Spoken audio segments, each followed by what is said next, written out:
Hello, everybody, and welcome to the third episode of Curse of Mother Misery.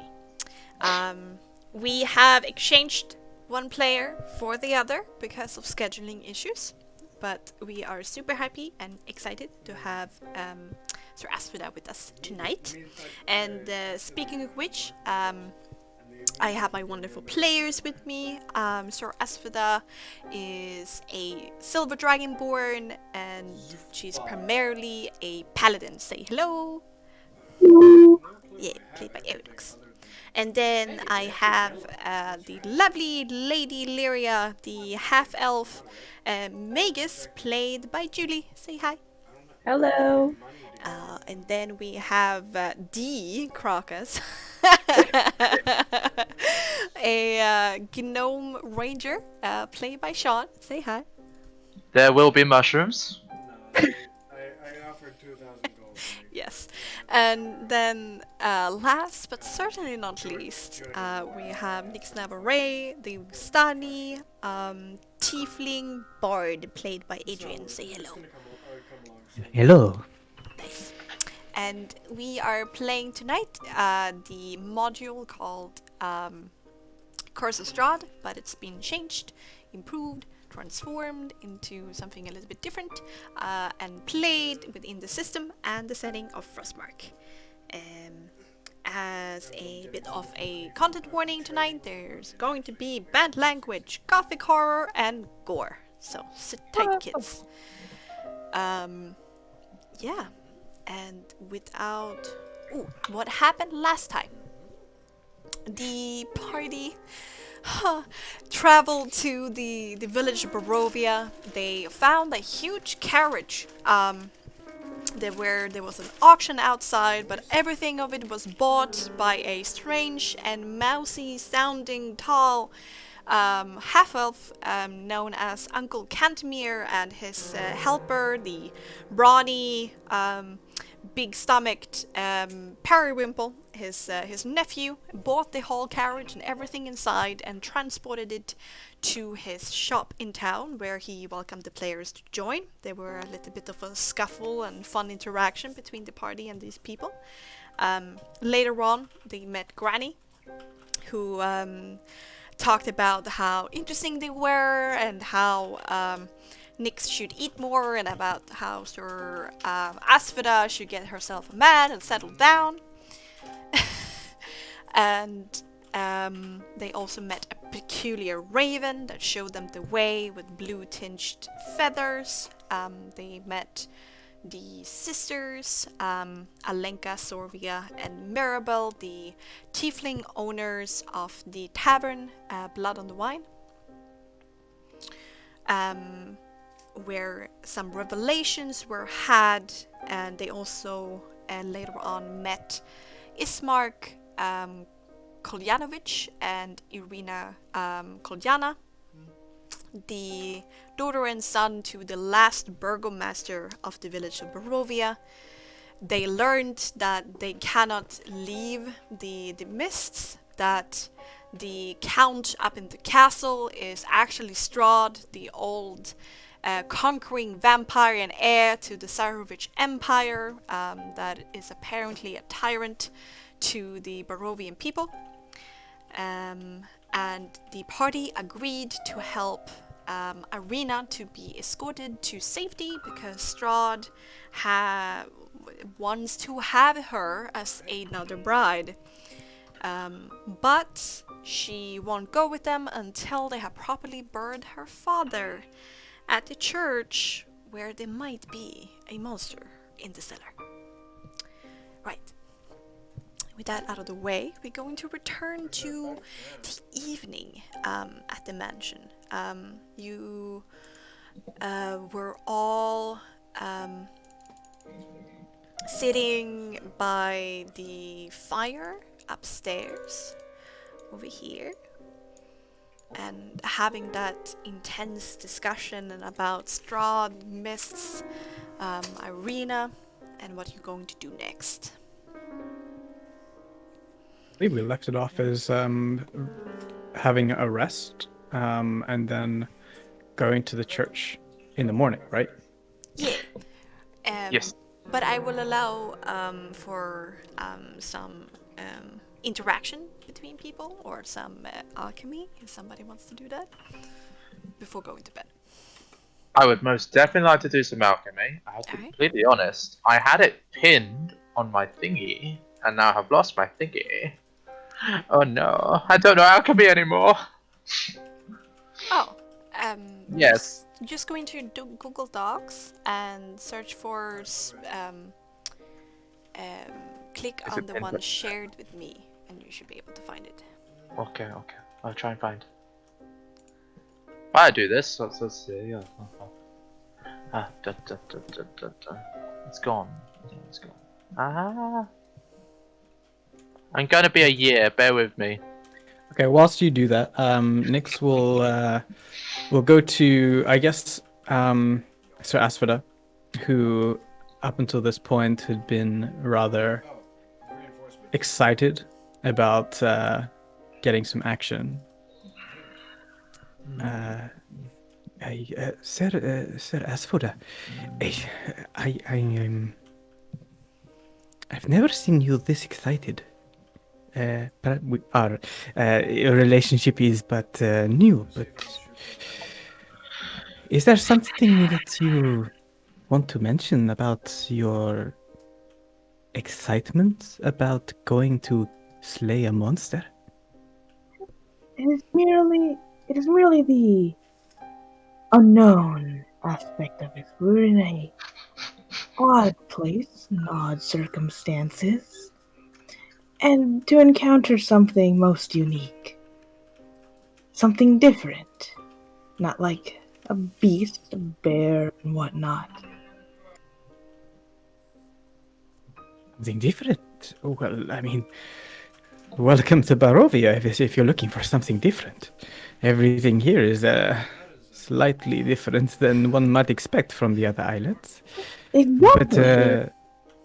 in what way? Well, I mean, we have crows apparently that are very strange to other non-Barovians. But I mean, if you are eager to find and discover strange abnormalities, well, just keep your eyes open. Of course, of course. Strange abnormalities and strange hostile creatures could say is the catalyst of why I chose this path. You're going to have to help me out a little bit here because to me they're just regular, and for you they may be completely absurd. So be sure to tell me if this is strange to you because to me it's like, yeah, mom's home cooking. Of course, of course. I've only had the wilderness prior. But I'm more intrigued by what you call normal and what I call odd.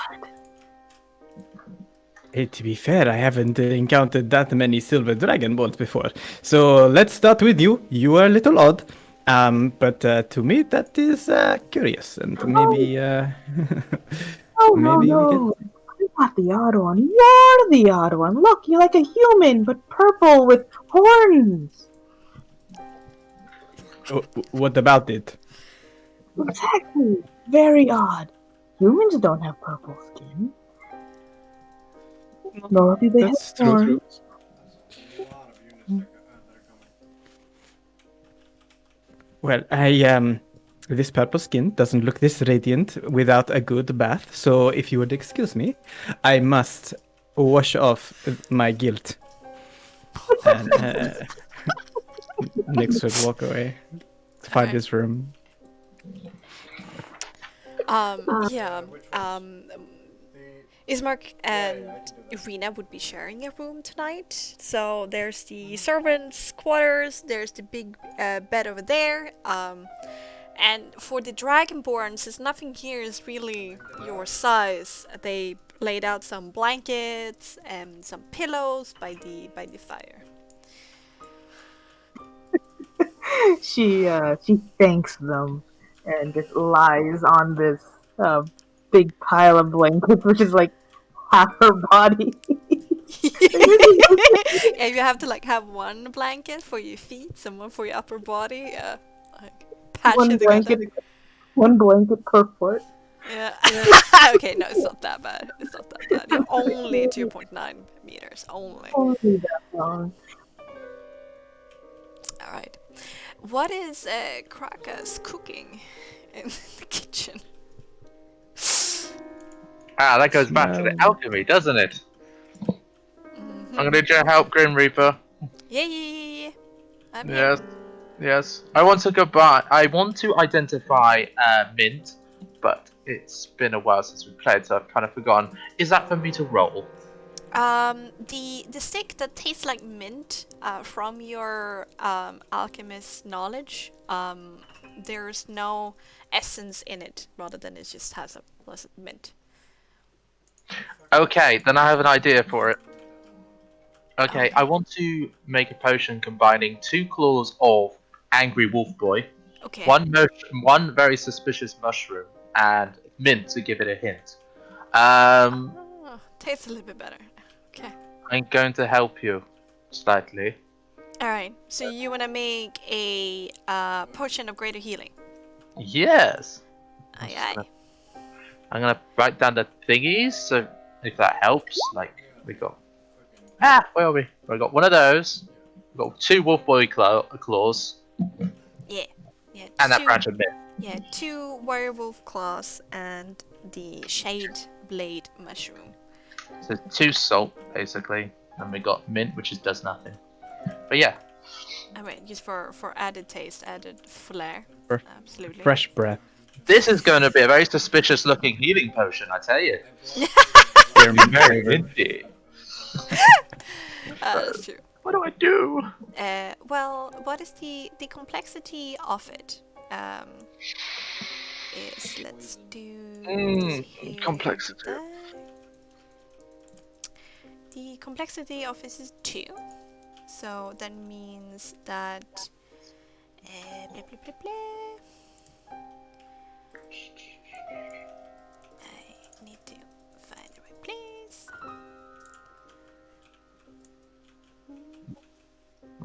Okay, so it is going to take 4 hours to make. I would say Okay. that's a little bit pushing for a full rest if you want to be at the church. But you can also stress the result and only do it in 2 hours if you want to. But then your test will get a -4 to it. We're always a risk taker. We'll do it in 2 hours. Alright. Okay.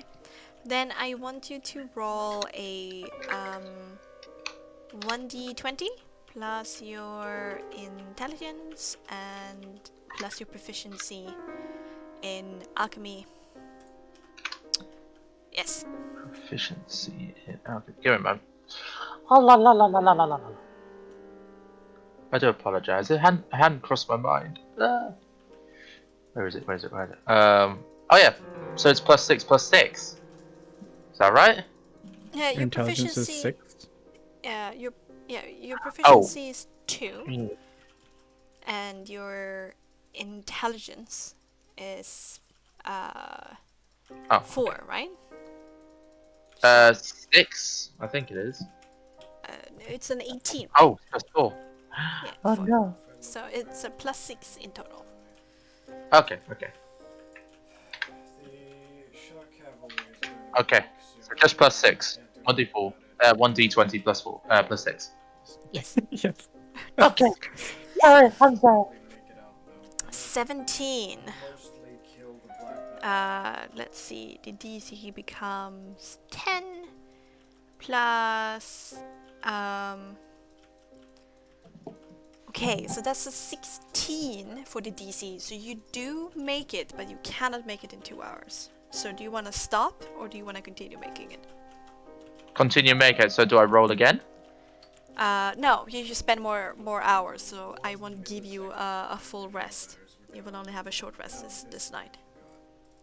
Oh no. Okay. We need this potion. Alright. Then you have crafted a potion of greater healing with a mint aroma to it. Yes. Nice. Congratulations. And yeah, they're just gonna bow. It's like, thank you, thank you. I mean, no one's there, but it's just for, you know. He's talking to the mushrooms.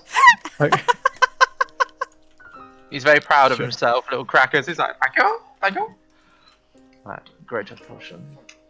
The Nice. Okay, so with a short rest, you don't receive your full hit points if you were missing any hit points, and you don't receive all your spell slots, but you don't have spell slots. There are some abilities that don't come back unless you take a long rest, but I don't know if you have any that are like that, so you might actually be fine. But Oh, if shit, you yeah, will go. be, if you're pushing staying up tomorrow, I might start giving you exhaustion. Okay. Yeah. Just so you know. Alright. So you all go to bed? Yes. I find a box. I crawl into it. You don't take the bed? No one will Oh. find me if I'm in the bed. You just see his nose poking out from the side of the box because, you know, danger detection. Sure. Okay. Alright. The night passes. In relatively calm. There's some birds, night birds, some rushing of leaves, maybe some noises from the village proper, but it's a nice rest. Nix, whilst you're sleeping, the whole night you have wonderful dreams, bright dreams, where all of the Vistani worship you as a hero, where your book is a bestseller in all of Karnas and everybody knows your name and you're sampling wine from different places. It's a blast, and you feel bright and happy and wonderful to such an extent that when you're shaked awake by Rena, who looks worriedly down on you, you felt you're left feeling a bit hollow, tired, and a bit depressed, like all the happiness had been sucked out of the world. I was just having such an amazing dream, Irina. Why are you waking me up? Oh, I'm sorry, Nix. I've been trying to roast you for half an hour now. Everybody is waiting and ready. You were non-responsive. there's a lord Uh, right here. Are you okay? Oh, yes, of course. I mean, I had a bit of a heavy day yesterday, but I think everything is okay. He looks underneath the sheets. He's like, yes, everything seems to be there. I believe.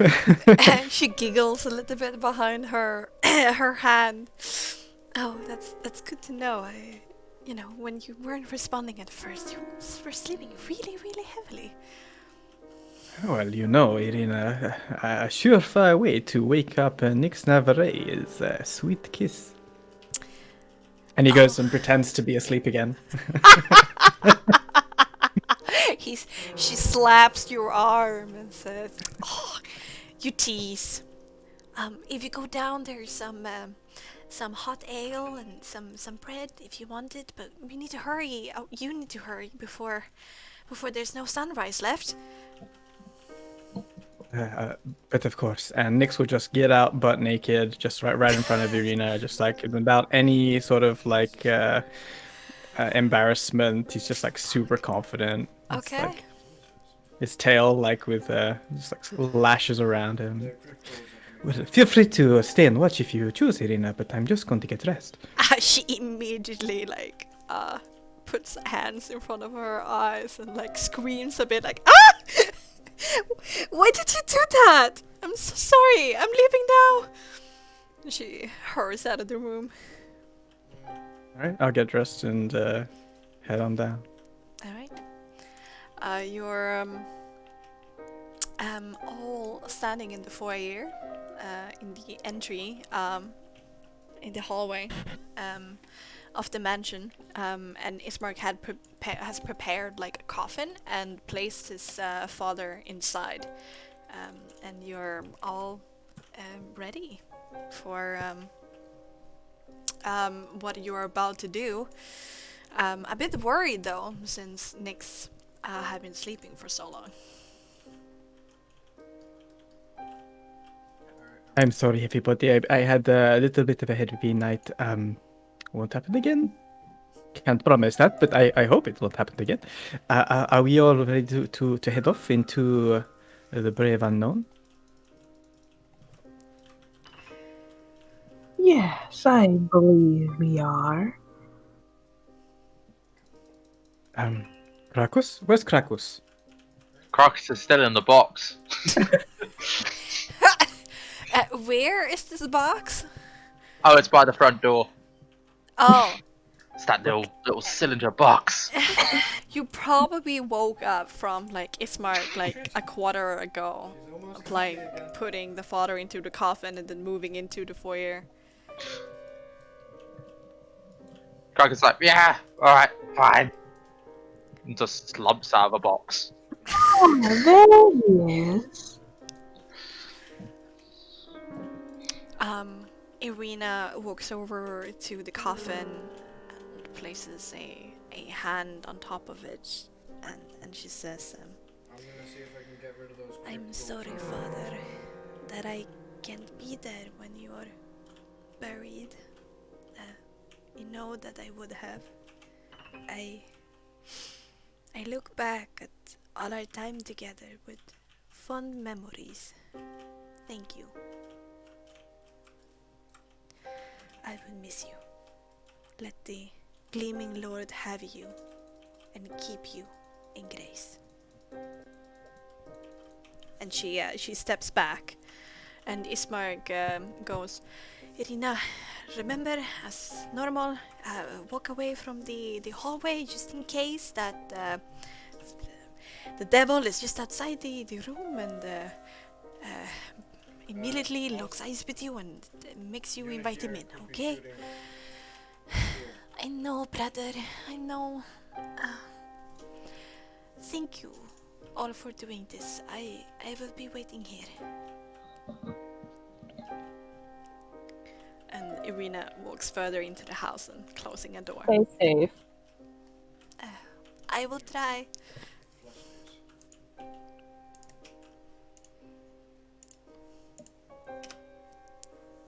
Well, are we carrying this coffin up to the graveyard? Yes, we are. Anybody wanna help me carry it? Oh, yes, I shall offer my assistance for this. I can try. Alright. It will probably look like this, that Ismark and Illyria is in front and like having it on their shoulder, whilst Sir Asvada is in the back and just confidently like carrying it in like chest height, just taking all of the back for herself. Crocus is gonna have none of that. He's gonna be mean- underneath. Oh With yeah, his yeah. head, Just like- like underneath it, just like try to support on his head. Careful there, Crocus. One slip and you might end up smushed. Or I don't take stunned. orders. Well, I mean, I never expected you to be so buff. I mean, you're buff, but I didn't know how buff. Sir Asfoda, you're doing a good job. And he slaps her on the back and gives her guidance. There's a unit of. Yeah. So you feel slightly yeah, like anything you wanna take action with right now, you know that you will be slightly more efficient with, slightly better at, by that warm touch that you received. Oh, I thank you, thank you. I'll try But my this, best. and he give him a wink, her wink. There's something in your eye there, Nyx. A sparkle? A hair? Just an eyelash. It's nothing. All right, It's- you mammalian creatures have eyelashes. That's right. Here, Nix looks at Asphoda and just like when she says that, and can't help but stare at the lack of eyelashes around her. It's like, and then Illyria just is breaks off. trying very hard to not laugh. Cute moment. The village, thick in mist this morning. A heavy, gray cloud cover above. Life's pretty calm. Where a village usually would be bustling early in the morning, blacksmiths and bakers. It seems like this village of Barovia has a bit of a slower start. So there's not many who see you on your path through the village up the main road towards the church. But those that do look very strangely at you. I wonder why. Probably the gnome. Underneath even know. the actual casket. Oh, nice. The church is actually in the picture here. That's super cool, actually, this picture. It's over there. Cool. And you approach the church.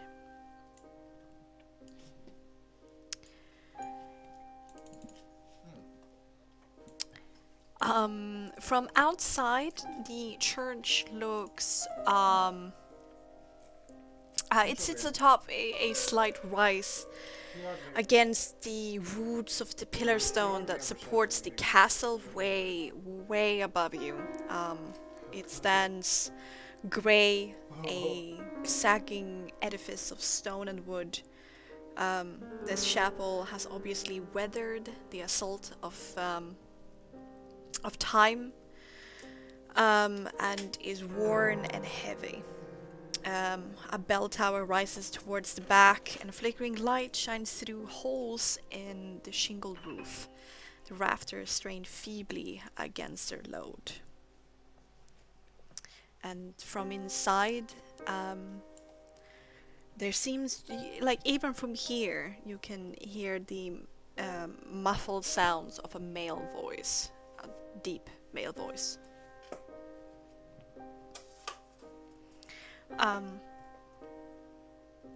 The Ismark leads you around the church, into the graveyard just beyond, and he sets the coffin down in like the middle of it, a little bit uncertain of where to go, but he looks towards the place where most of their, like the corner of the graveyard where most of their ancestor has been buried, and says, I wish for my father to be buried over there, but I don't know if it's space enough. We will have to go and ask Father Donovich and make a fast grave before the sunrise escapes us.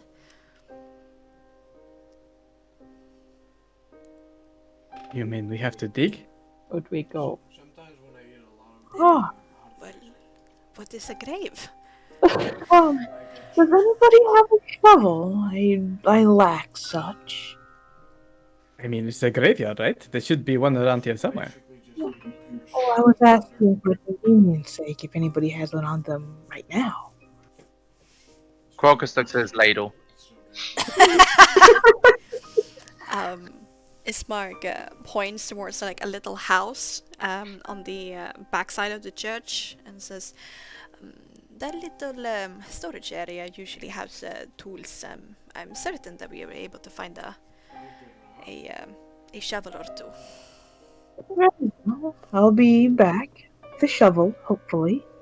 Aspida will go to that little storage place. Wait, before you go, Crackers will tap you on the side and say guidance. The little gnome taps you, like on your thigh, and nothing happens. Ah, I do appreciate your caution. I was thinking something exactly similar. And she arms herself with her halberd and goes to the storage area. Uh, it's just a simple wooden door with like a simple latch, and opening it is like a one by one just storage house, with shelves, garden tools, as well as a few shovels, um, rope if you need like a pulley system. Yeah. Okay. She eyes the rope. Actually, like takes a shovel, and on her way out, if she kind of looks back at the rope again and takes it. Okay, you get 15 meters of hempen rope. Indeed. This will go well with the 3 meters of chains I bought. All right. We found the shovels. Great. Now we need Father Donovich to hold the ceremony. We should head inside. Aye. We should be gentle with Father Donovich. He's endured much, and be vigilant. I know that Duro is locked down in the basement, but it doesn't hurt being careful. Of course. Should we leave Krakus inside? Why would we leave Krakow outside? I mean, it's a little chilly. Cool, because it's just basically like, well, temperature's fine, but I'm not staying out here with that big lizard.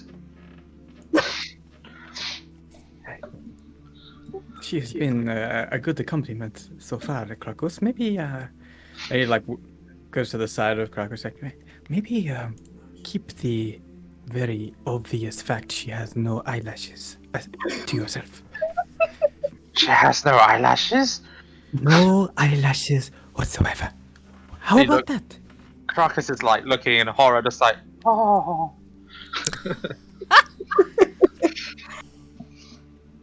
Is there something wrong, you two? You appear distraught. We just can't What? help but stare at the lack of eyelashes. And I simply can't help but stare at the very fact you have them. Like, that must be so bothering. Like, something hits you in the eye, and like, oh no, an eyelash is not in my eye. How do you get that out? Crocus basically picks up his nail and goes, sometimes.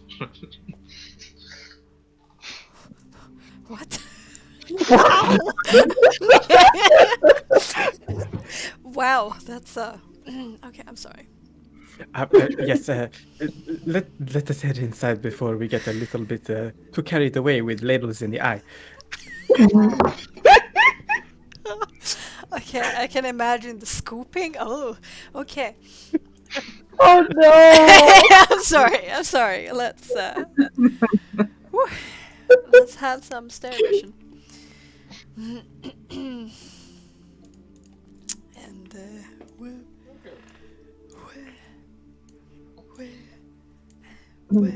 and There should be more what? Their What? strength right? What? Night vision 12 meters for Lyria. Hey. Night vision 12 meters for Crocus. But no color. Yeah. And night vision for Asphodel 12 meter and Nick stand still. Ah! And and look, there we go. We shall also have a smart with us. The door is like hanging slightly ajar, broken off one hinge. So it's basically very little cover, and the signs of it is obvious on the wood is just inside, weathered by rain and dirt and leaves, and you see this long hallway with two doors on one side and two doors on the other, and you see that this chapel is strewn with debris. You hear a soft voice from within reciting a prayer. Oh, Gleaming Lord, give me a praise. Save my son Doro, please. Gleaming Lord, I will do whatever you ask. Please give me strength. Save my son Doro. Over and over again, citing different verses and psalms. And suddenly the prayer is blotted out by an inhuman scream that rises up from beneath the wooden floor. Father! Father! I'm hungry!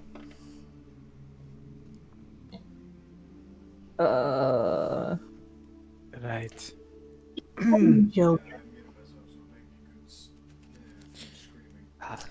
After you, Ismark. He slaps him on the shoulder. He casts guidance. Yes, of course. I shall lead the cavalry. Of course, I know this. Father Donovich, Lyria be like right. it's me, Ismark. I have come to bury my father.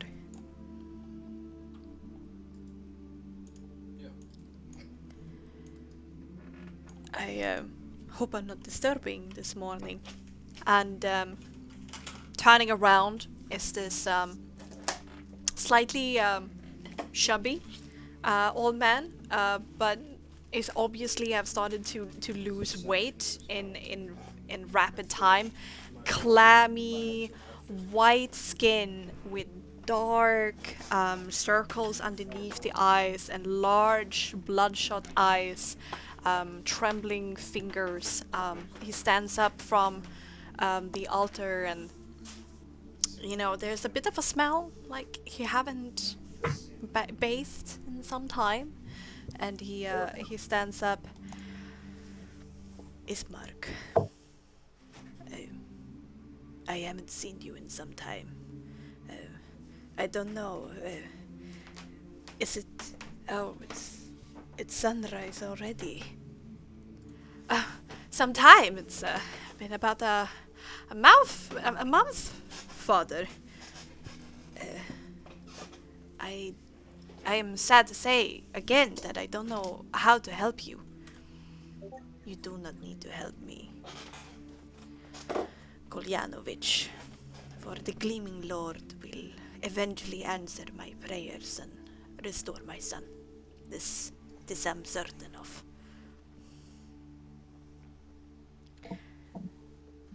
But, of course, as the new burgomaster, I'm at your service. I'm sad that there are not coming more people to the church anymore.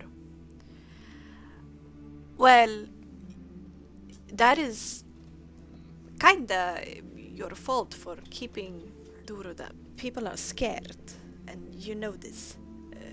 To be told, I'm a bit scared myself. Oh, there is no need.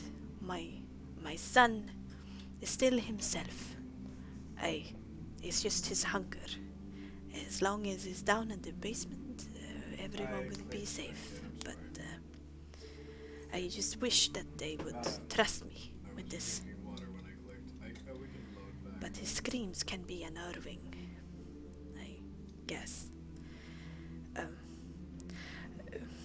I'm sorry, you said a funeral for your father. Indirovich has died? Why wasn't I informed? It's happened 3 days ago. From the creatures that have been plaguing Irina. Father, we could have really used your guidance when it started happening. I'm sorry about that. But I have my own family to take care of, and it comes first for me. I'm sorry. I forgive you. I can understand that. Alright. Well, I'm sad to hear about his passing. Let's give him a proper funeral in the name of the Gleaming Lord. Yeah.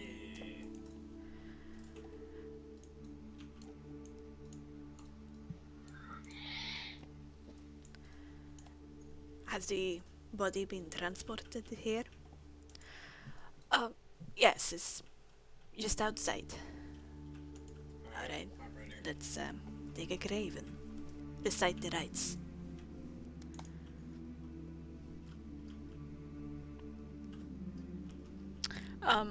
Another scream comes from downstairs. The same thing, but accompanied with "Let me out." I'm not gonna scream again for you all of everybody's sake. Thank you. And Father Donovich cringes a little bit at the son and says, "I know, son. I know. One day." Okay. Yeah, Nix looks around to like Crocus and to Illyria and like has this like furrowed brow, kind of cringy, but just like I stay mean, silent. Valeria was sort of like just watching this, happen and somewhat concerned at the screaming. Yeah. Can ooh, can Aspida differentiate if it's the scream of pain or the scream of frustration? Oh. Let's roll a empathy check here with disadvantage, seeing that you only hear the voice and not I did pretty good for disadvantage. 12. Um, It the was- voice is raspy, incredibly raspy. As in, uh, probably have been screaming a Are lot, you sending Balthazar just to beat the gate? destroying his own throat in the process, and there is frustration indeed there, but there's also pain. Ooh, ooh. Oh, voice is getting pretty rough there. Wouldn't be good if you were to receive a sore throat. That's that's what I think. Let's just achieve our objective first, and then deal with the screaming kid in the basement. Yes. Oh, yes, the burial. 30% Of, in my game. Yeah, the burial first. Yes, let's get Yeah, this done. we should You're so much quicker than I am. deal with of course. The burial of a casket over the living. Ceremonial rites, of course, of course. Alright. And you head outside again. Everybody follows. To the back of the church, to the graveyard. Donovich and Ismark following you, and on the way, Ismark asks, "So is there an ancestral corner? It has space for my father, yes? I'm sure there is more space as burgomasters of this village of Barovia. You have claimed that corner for yourself, I guess for 3-4 generations more. Otherwise, you will have to increase the size of the graveyard. That's good to know. I want to give my father all the respect I can give him. That's very good, son. That's very good. You walk back into the graveyard. Donovich shows you the way to where he will put up a gravestone. And they have a discussion between each other of like payment, and later on one will be erected. Ismark starts shoveling. Is there anybody who would assist him and such? Yes, Crocus would do Asphodel it. will. Krakus, you would do it with your ladle? He's going to use a shovel now. Okay. Contemplated the ladle, but I think it would be superior to try and use a shovel that's twice his size. I mean, it really depends on how many shovels we have. There's like 4 in the storage. So Nyx is going to cast guidance. Nyx is not shoveling. Illyria will also help and sort of like, glare at Nyx a little bit. Crocus is going to go over to Nyx and like tap him and be like, "Where's my guidance?" Sure, you're doing a good job. I mean, at least you prefer the death, so you've got this. And pats him on the head and gives him guidance. Oh. He just like this goes twinkle like wow, and he just like, drops the shovel as awkwardly as you can imagine. Starts going at it.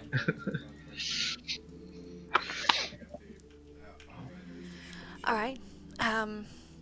You shovel quickly to not lose the moment of twilight. When you finishes, even if it's still sunrise, there's not much light coming down from this gray cover. The coffin is eased in,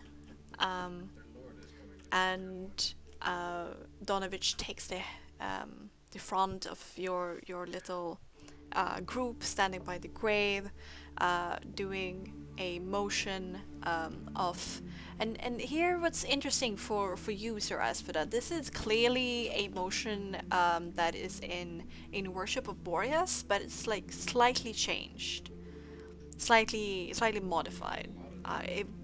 It's not exactly the one you do, but you recognize it still.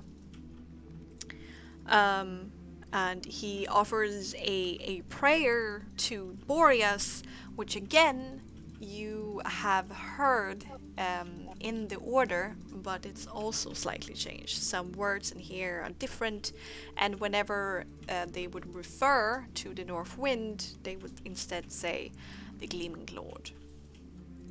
Oh. Indeed. Okay, she takes it all in, these differences.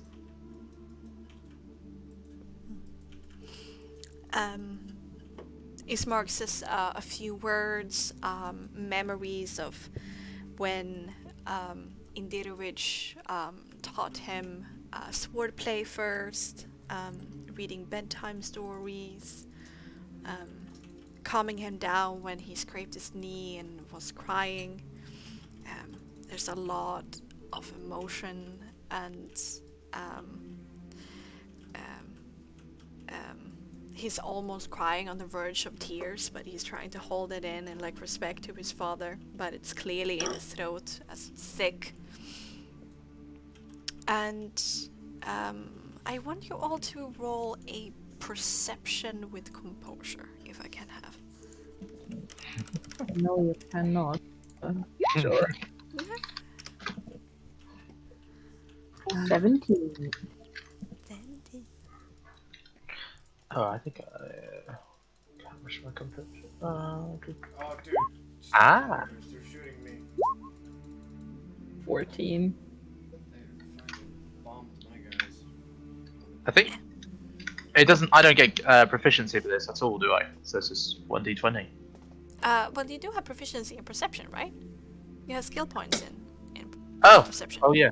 Sorry. Yeah. So 2 plus your composure. Oh my god. It's just 2. Not there. Damn. Oh my god. That nose. Kravkas and Sir Asphodel, out in the mists, in between trees as the line of the forest starts towards the wilderness rather than towards the village. There is a black, tall, humanoid figure standing in the mists. It's hard to see any features of it. There's a cloak, but the head seems to be bowed down.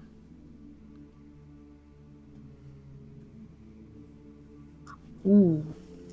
Asphodel is gonna like look at Crocus to see if like you kind of look at him like back and forth. Like you seeing this sort of like gesture? Yeah, Caracas is going. Basically, he's just standing there, kind of like in a very sort of respectful sort of pose, and he's noticed it, and he's kind of just staring, dead stare at the guy. Nice. Mm. He's not even looking away. He's just staring at him. Yes. Yeah. Actually, just tried. All right, all right.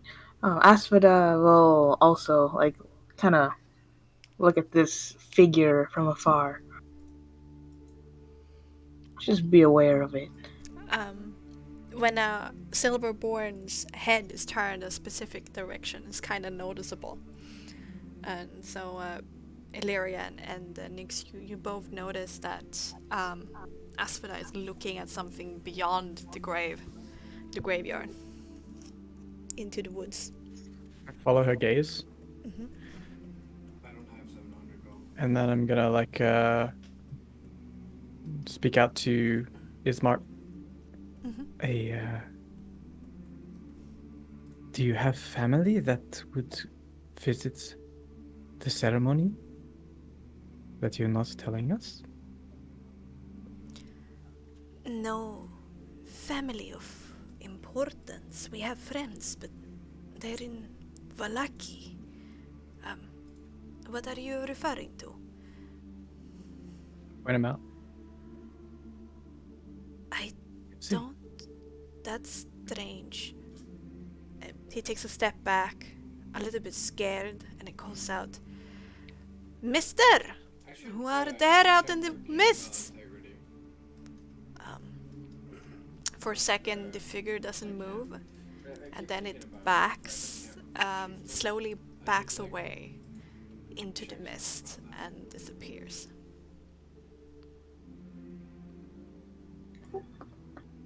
Right? Oh, Well, I guess he was socially inept.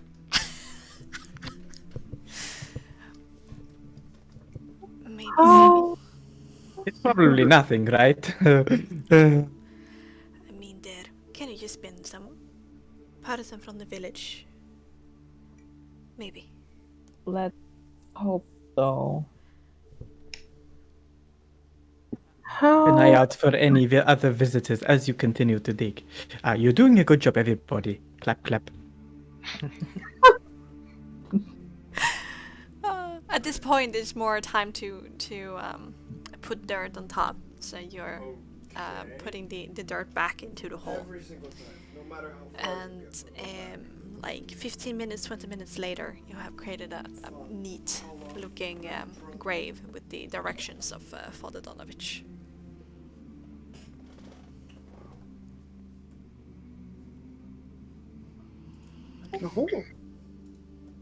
Nothing to say, Father?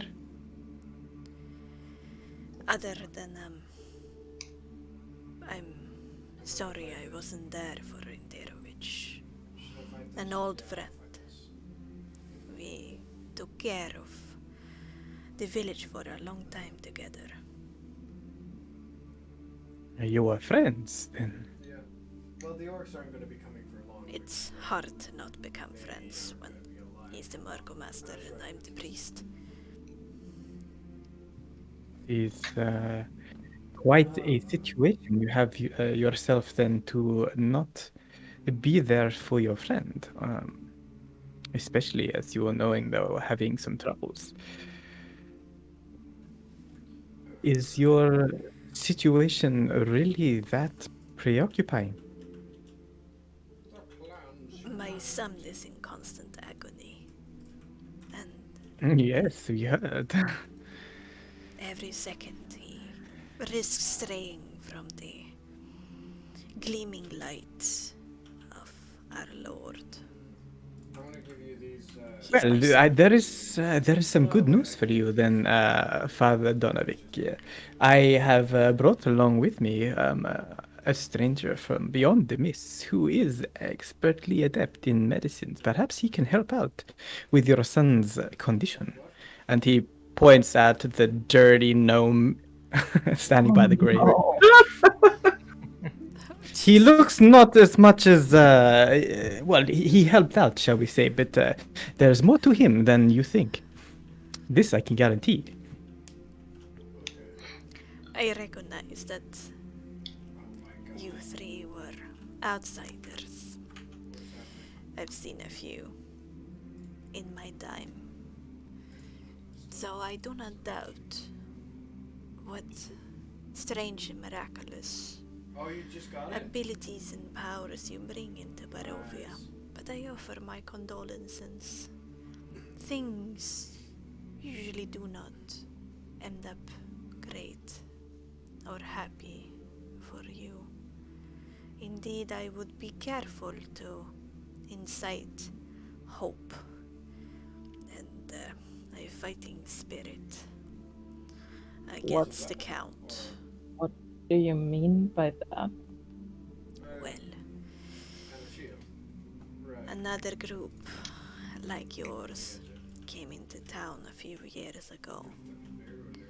Bowler. Strong. Bye. They were competent Oh, people. Lord, you coming? They traveled the land of Barovia for some time, finding gold and artifacts and friends, knowledge.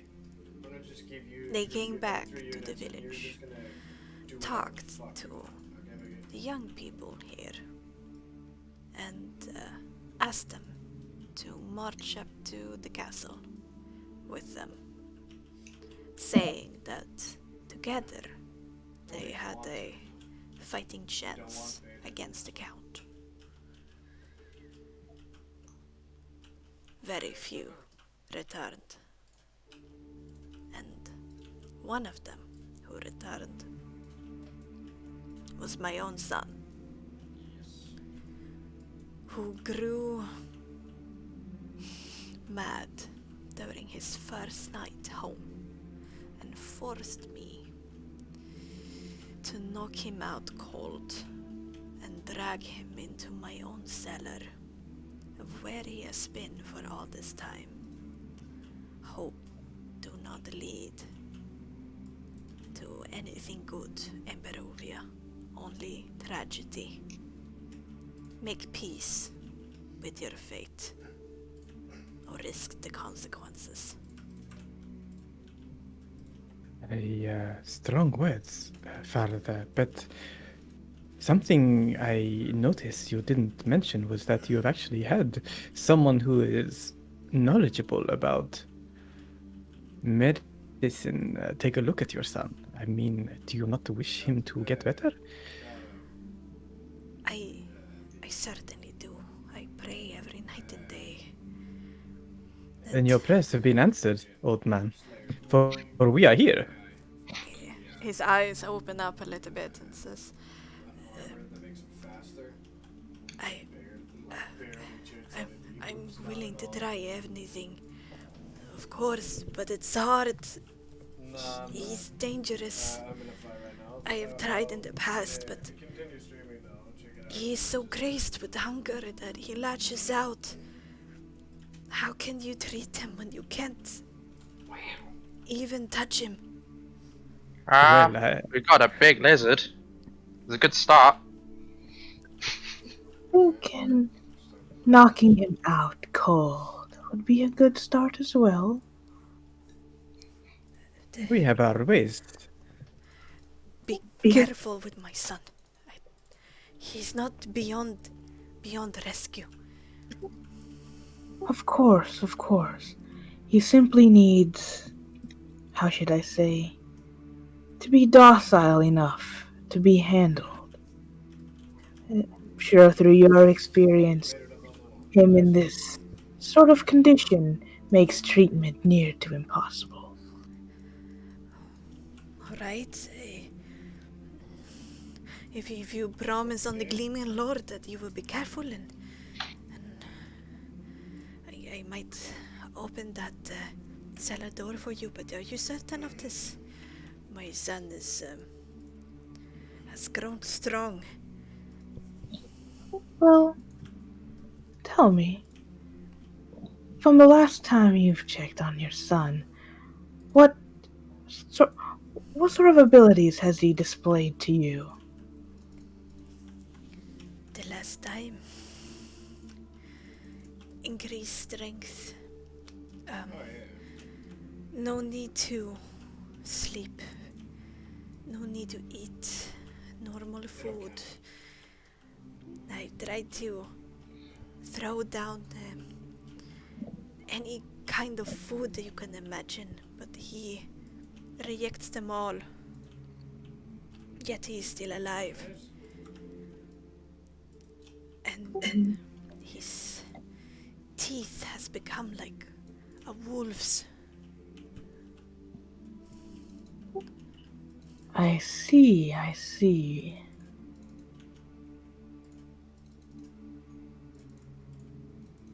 Well, we will do everything we can, but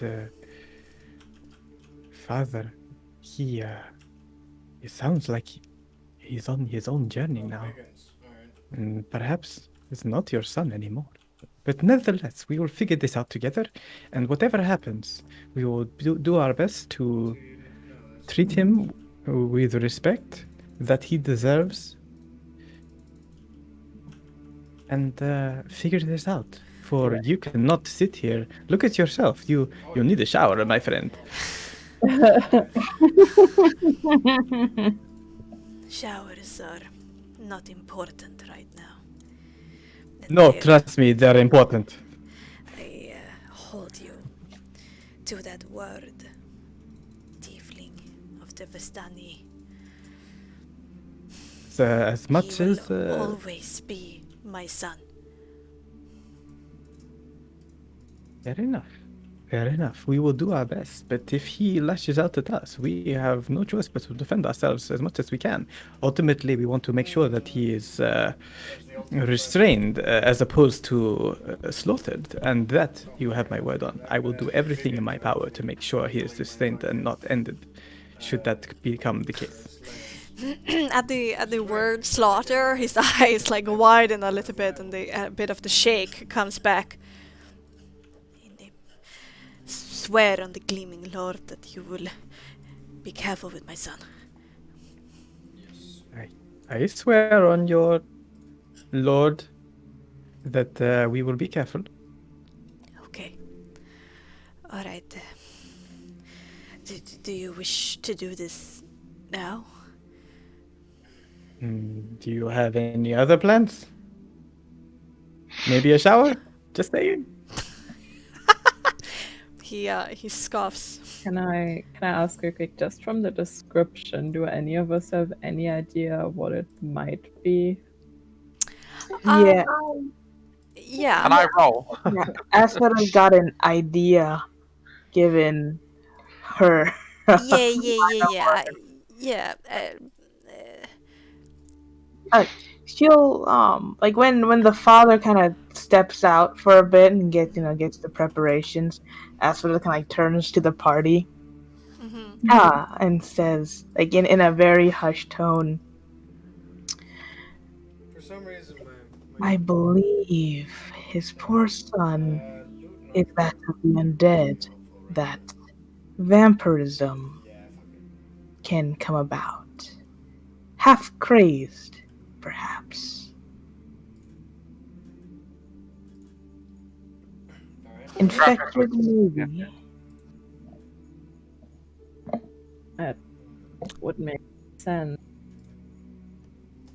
considering It's coming along. he was part of that. Because I got that when I started. Exactly. the few that came back down only to be afflicted like this. You're saying that where he went up to the castle, like he was afflicted with this vampirism. Yes, perhaps, most likely. He hasn't eaten at all, rejects the food, and I yet he's still mean, alive after all this time. With an insatiable hunger for something. I bet you that if I were to offer him blood of some sort, he'll go for it.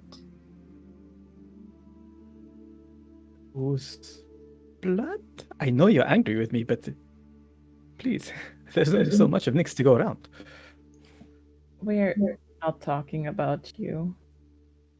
Perhaps, like anybody's blood, that of something that sustains life. Chickens, goat, you, I, the little gnome. Though I doubt he'll go for the little gnome. It's I smell. just so small. I think it'll just be a tiny morsel. There's no way we can know without seeing the quote unquote patient.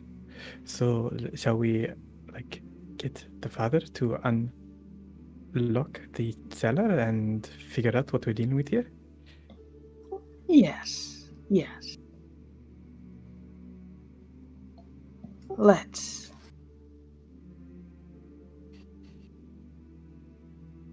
Is Mark, you joining?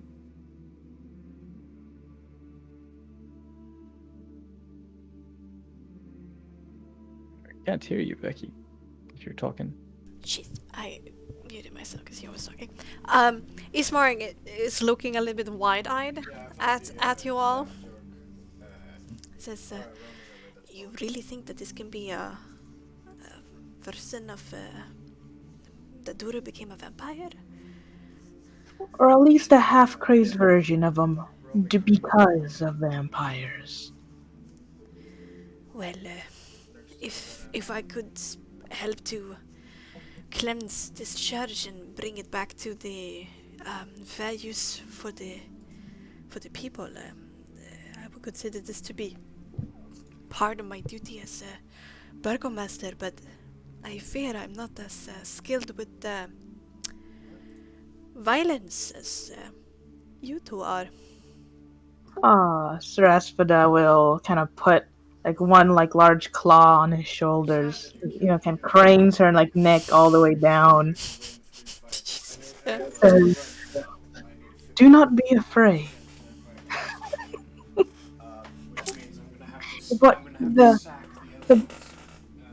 what you can do to help is simply make sure that that man, the boy's father, remains intact in the mind. Keep him calm."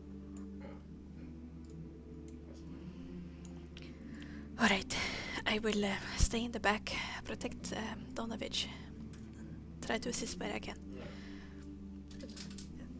Yes, and make sure that he doesn't do anything rash. I will try. Alright, after you. Alright.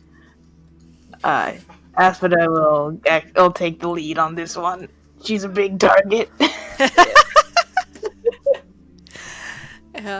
From underneath, as soon as there are sounds coming into the church, there's another scream of, "Father, I'm starving!" Sir, believe we're ready now. If you are. He stretches out his priestly robes, resets the pendant of the gleaming lord, and you once again when you look at it, it's like the symbol of Boreas, but it's his own variant of it, and seems to ready himself mentally and says, "Yes, sooner rather than later. Okay, I will open up.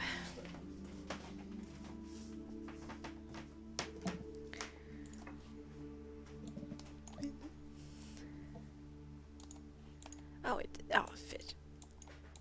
Oh, shit. It doesn't want to do its thing. Alright. I removed the door so you can walk in. Okay. I am in. Yay. And then he will go over here and open up the lid. Caracas wants to get ready to grab the man just in case the son goes to grab the father. Yeah, and Asphoda's got her halberd ready, kind of like switch the pointy end to the blunt end. Right. Yeah. I get you. On end? Non-lethal damage. Nyx will like slap Asphoda on the shoulder and say like, whatever comes out of there, yeah, I'm sure you've got this. Cast guidance. Thank you. The Donovich calls out before he opens it up. Alright, Duru! Yeah. It's me, your father. I'm coming down with help, but if you try to escape, you will only be hurt, and there will be no food. Okay, son? You don't need to pay back. You hear me? You need to back away and allow us to help you. There's a moment, a silent moment, a few silent moments, and in the end you realize that there won't be any answer. And Father Donovich says again, alright, I take that as a yes. And then no. then he opens the opens it up so you can go in. And when he does, you see a dark hole and a set of stairs going down, like a ladder. Getting stair vision again. Yeah, this time actually just briefly because I was able to put these after each other. So Sir Asfred will go first, I guess. Yep. That indeed. She going in. Ooh. Ahoy. Then who will go next?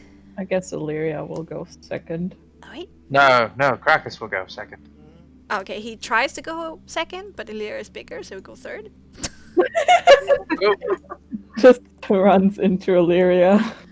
It's a bash. And Father Donovich and Ismark is like half down on the ladder, like looking down into the hole, not going all the way down. And you step into a undercroft with rough-hewn walls and a floor made of damp clay and earth, rotting wooden pillars strain under the weight of the wooden ceiling above. Candlelight from the chapel above slips through the cracks, allowing you to glimpse a gaunt shape in the far corner, hiding half behind one of the pillars. Oh. Increase it in size so you can look at it. That's a giant.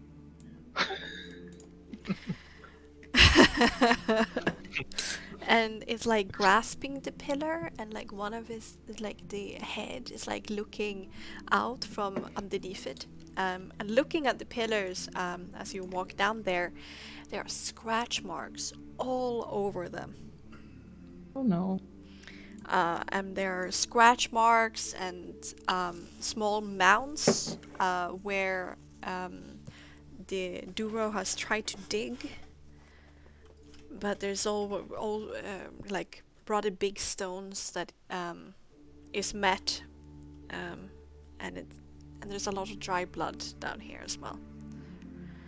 In the dirt, in the scratch marks, in the walls.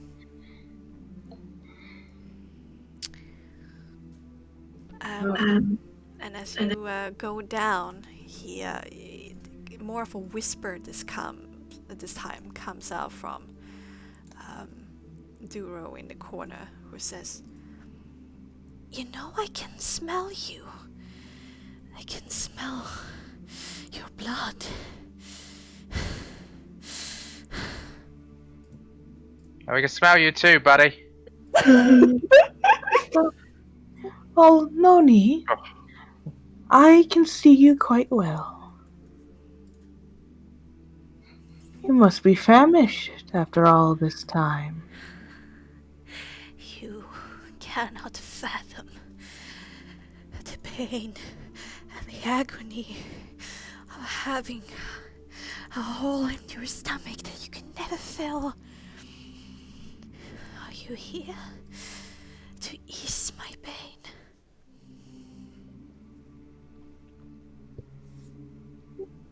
In a way, something to relieve you of such a pained stomach.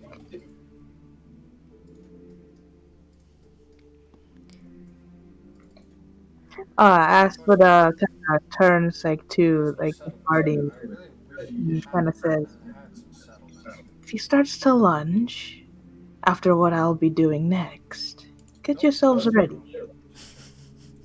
Crocus readies his ladle. And then I correct them. Which helps my quest by one. Are you here to destroy me then? I'm not here to destroy you. Your father would be very upset. And the man has gone through enough grief. What he wants is a way to alleviate you from your condition, whatever that may be. You can alleviate my condition by allowing me some food. Yes, he's been feeding you a lot, has he? No chicken, beef, pork? I tried animal blood, but it doesn't taste right. And what do you think is going to happen if you were to say, have a taste of mine? I won't feel hungry anymore. Will you feel better, more control of yourself? I can feel it. I can feel it in my own blood. Just a That you drop. that you Just can a drop. control yourself? Just a tiny amount. Can you promise me Strange that? creature. Yes. Just let my tongue taste some of that ruby velvet liquid. Let me taste life. Then I request that when I do this, you keep your distance. I wouldn't want the business end of my halberd to find your way to you. Understood?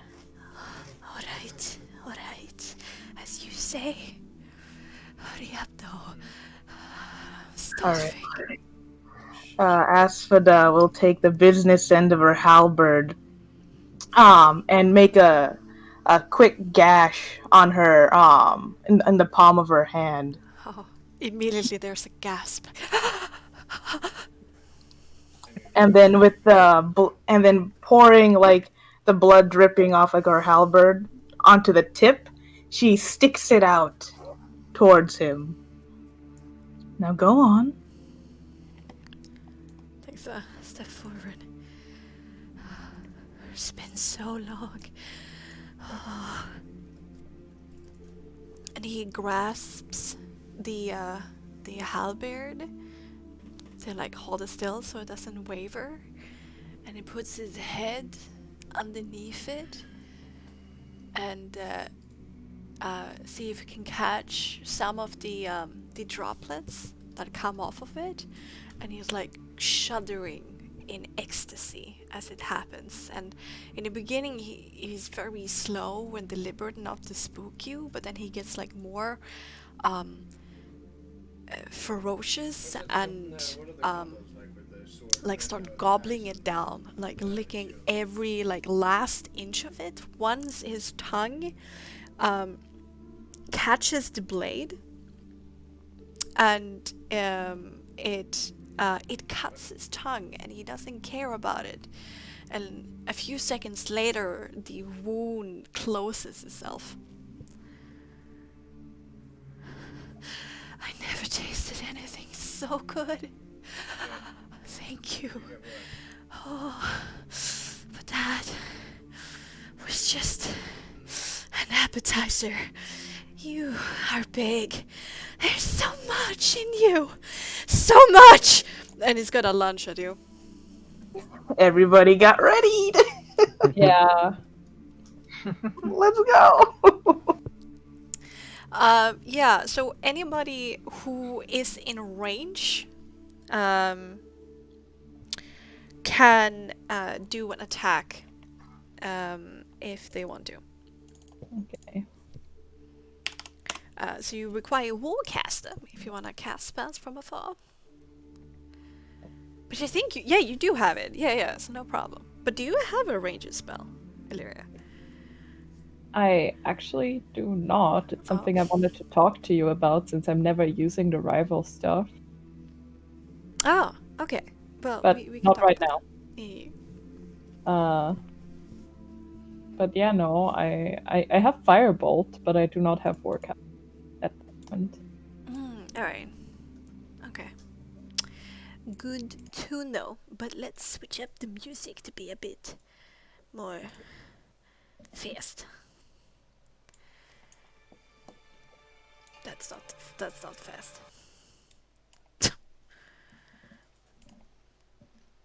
That I think is better.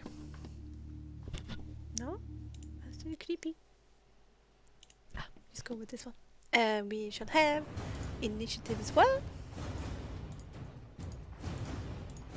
Radio.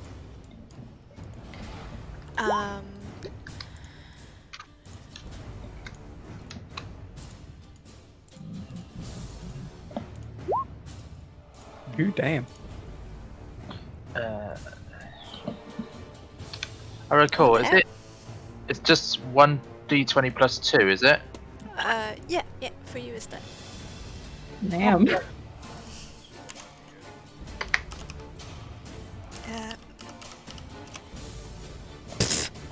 Okay.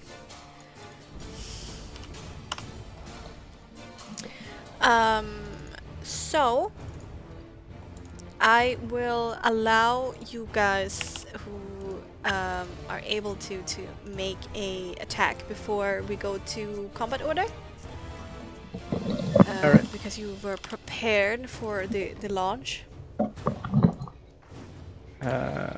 Sure. just got confused. Nyx will cast Sacred Flame, just like Okay. as a quick thing. It's like ooh. DC 14 Dex. Okay.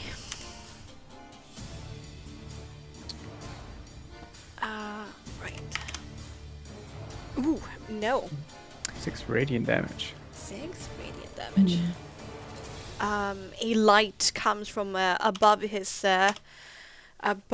Door's head, and there's a slight shriek to him as he's still launching towards in the air, basically going for Asphoda. Taking some damage. All right, Illyria. Well, Illyria.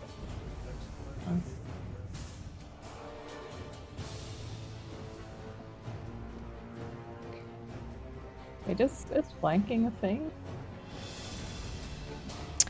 Yes. Flanking is indeed a thing, but I've changed it to be -2 AC for the opponent rather than you getting advantage. I mean, that works. Yeah. Gonna move over here, Yes. and she is going to. Are we still going the non-lethal route, or Are you? That was. are we? That's what. Carcasses. Yeah, That's I what mean, Nyx asked for, I suppose. But I mean, you Yeah. do you. Okay. And I'm going to.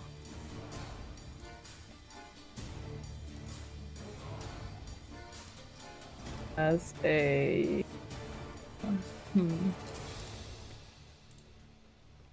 yeah, as a bonus action, I'm gonna cast haste on myself. Okay. And that is a minor soul gift, right? So it's Yes. it's innate spellcasting. Yeah. And gonna attack twice, All right.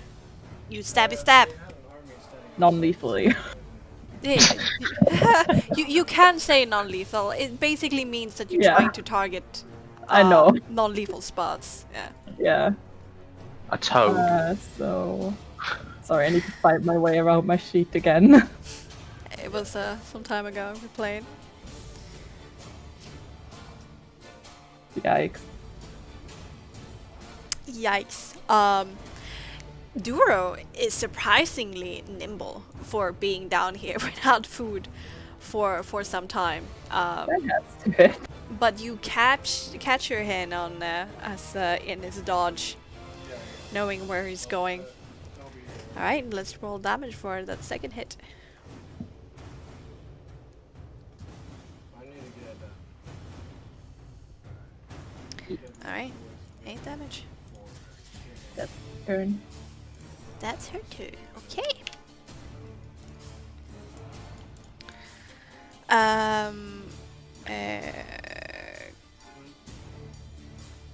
Right, we were still doing pre-attacks. Crocus, you were also ready? I don't have advantage, do I? This No. situation. enough. Yes, you do. Yes, you do. Because of your natural explorer feat, you have advantage on your first attack in the first round of combat, and this is like a surprise round. So yeah, go for it. I apologize. I should know these things. Okay. Crocus is, of course, he's going for the non-lethal route. So out comes the ladle. He's going to step forward, Okay. and he's aiming for the shin because he wants to trip him up.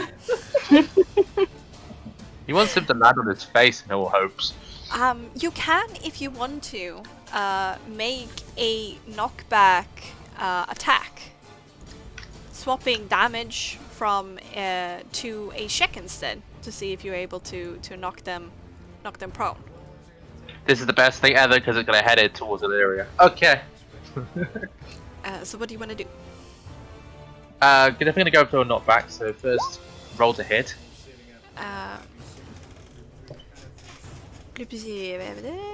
If the target must be no more than one size larger than you, must be within your reach. Instead of making an attack roll, you make an athletics brawn check, contested by the target's athletics, brawn, or dex. If you win the contest, you either knock the target prone or push it 1 meter away from you. So let's make an athletics with brawn. Do you have athletics as a skill? Oh my god. Wait a minute. Yes, I do. Cool. Oh my god. So roll what it says there with brawn. Okay. Just And 2. Do I do? No, I don't want to use that. Okay. I just roll this. 1d4 plus 2. Is it 1d4 plus 2? Did you say? Yeah. No, 1d20 always, Oh. unless it's damage. Oh, okay. Sorry. And you have you have 0. Ooh. You almost actually knock Duro prone, but he catches himself in the last moments and steadies himself. Okie dokie. And then Sir Aspida. Radio. She warned him. She is going to just a normal halberd, and I assume he's my favorite enemy. Undead? Yes. There's the giveaway. The blood wasn't enough. Alrighty, halberd favored, and I believe I have advantage because he has not taken a turn yet. Or would it be different because we're reacting? I consider this like to be the first turn, like a surprise round. Okay. So indeed, you get advantage because you also have natural explorer. Yes. Nice. All right. Hey. So 15 slashing. 15. That's a great hit. When you hit though, you know the heft of your weapon, and you have cut through skin and sinew and all that jazz before, and you're pretty good at gauging how much damage you deal with your halberd, and this creature here takes an unexpected um, little damage from what you dished out. Ooh. Yeah. Okay, and then we go to the normal rounds. So, Nix, you're top of the round, top of the morning. The morning to you. Okay, what is Nick's gonna do if he's promised to be as respectful as he can? He's gonna get there, and he's like, calm down. I said, calm down, and he's gonna push him to like shove him prone. Okay. All right. Another athletics brawn check then. It's gonna be flat d20. Calm down. Ah! Calm down. Oh, you actually? Oh my god, the second person, from that halberd attack, reeling a bit. So Doer's pushed down on the ground. And as a bonus action, I'm going to as I see the boy fall, I'm gonna look to Illyria and say, "You've got this. I believe in you." And give her inspiration. Nice. Alright, you have a 1d6 to use whenever you want, Illyria. Is that your turn, Nix? Yeah, movement, action, bonus action, good. Perfect. Illyria, Duro is proud. Proud.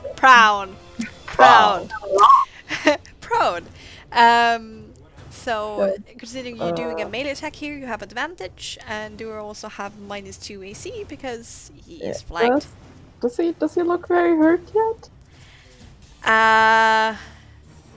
It looks more scratched than hurt.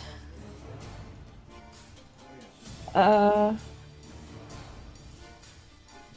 guess, fingers crossed I'm not killing.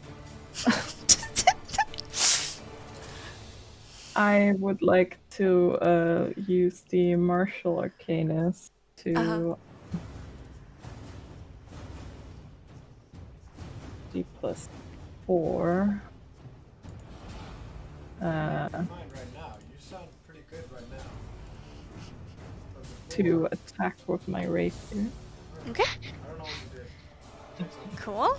21, and you get to attack twice because you have advantage because it's prone. Or proud. Wow. Prone! Nope. Alright, You need 21. roll a cat person one of these days. Wow. Okay. So let's roll damage.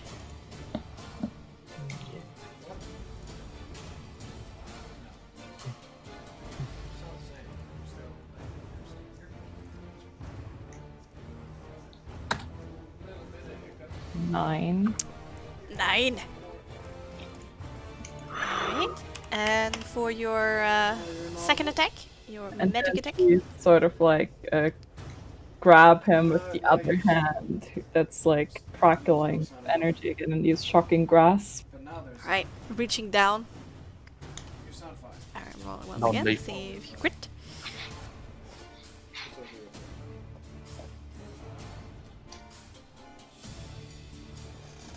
Hi, that would definitely be a huge help. No. No. Sadly not. Okay, so let's do the damage 1d8, and he can't The one. can't take any reactions. And then I would like to attack again. Oh, you're right. You're right. You have haste. Gotcha. Gotcha. I do. Indeed. So I'm going to just attack. Yeah. But you make the magic attack as a bonus action, so it's only the Yeah. one more normal Yeah, attack. that's what I said. That would be a normal attack, right? Yeah. Alright. Rolls this again. If you want to quickly get the what you're rolling without having to rewrite it, try pressing the up arrow on your keyboard once you have it. Yeah, then you can cycle through this shit. Okay. Alright, 21 it is. And let's roll damage. So you can cycle through the rolls you already make, so it's a little bit faster. That's good to know. Thanks. No worries. Alright, yeah, and the same thing with you. With these stabs, you're feeling it, the damage you deal is not as much as you imagine it to be. Alright. Alright. Is that your turn? That is my turn, yes. At initiative count 20, Dur's father, Donovich, pops out his head over here and says, "Careful! You said you wouldn't hurt him! Please!" And it's like it's been a bit of a struggle. His robes are a little bit disheveled as Ismark is like yelling from above, "Father, be careful! Don't go down there! Trust I me when I promise. say We're not killing him, I promise. This is all part of the procedure. It's like Yeah, he grasps non-lethal means. onto the railing here of this little stair thing and like leaning out and looking at what's happening with his mouth agape and crazy eyes, really scared for what's going on. Alright, Krakus, your turn. Okay. So, still going a non-lethal route, of course. Obviously, his shins are no longer exposed, so we're going for the noggin.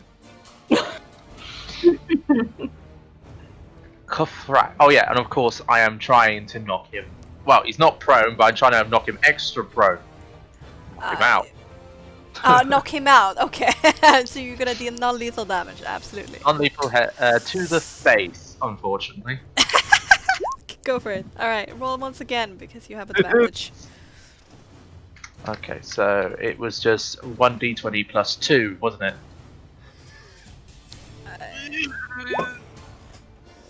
Why do you roll differently when you roll with advantage? It's just the same roll twice.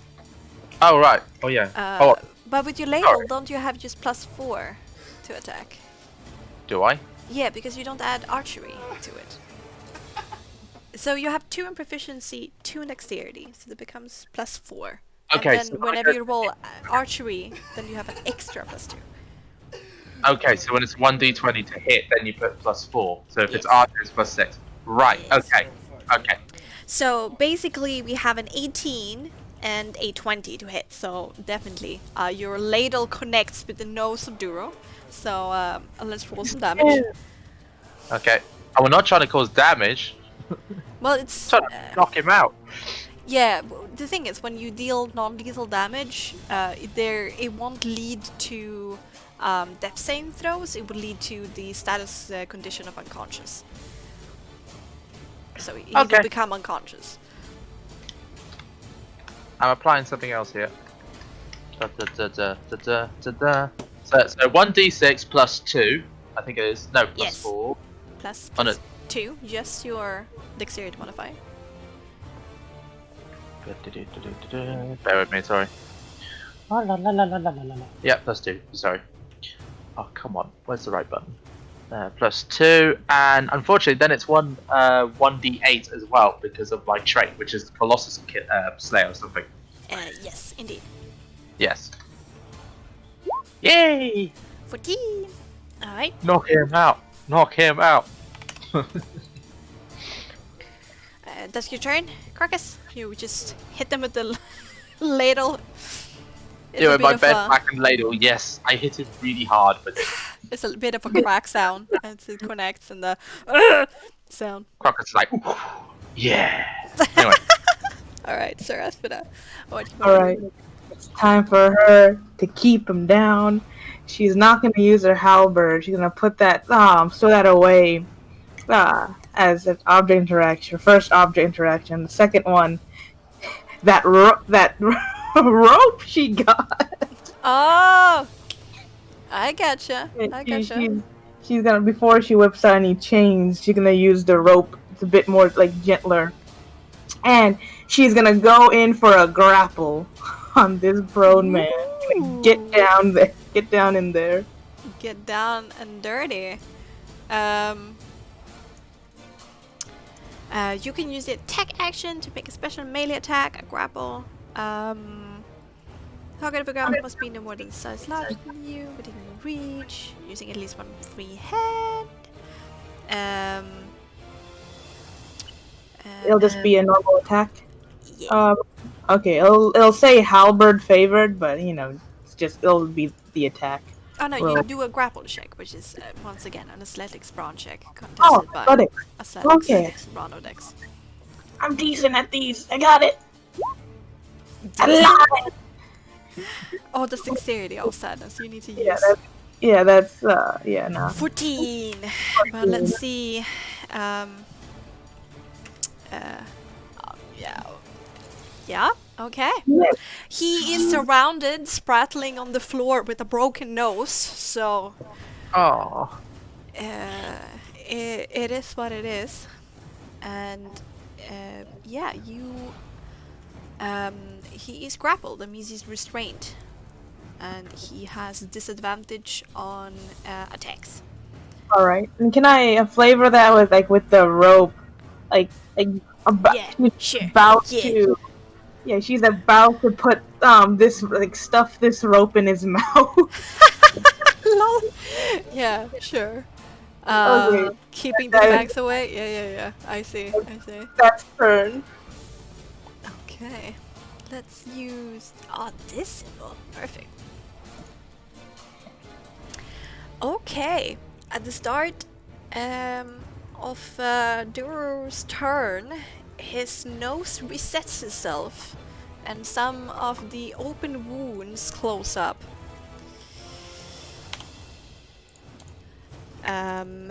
And then he's struggling like a caught fish in a net. That pointy mouth of his is trying to capture anything that he can get his hands on. I think he's actually gonna go for attacks here against Asphyda rather than trying to break free. He is really, really hungry. Yeah, you're a big lady.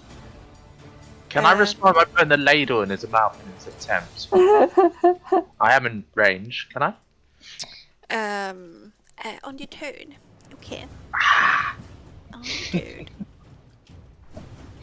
Alright, so he's gonna first of all try to grab a hold of Sir Asphyda, which he doesn't succeed with. And then he's gonna try to grab a hold of Asphyda again.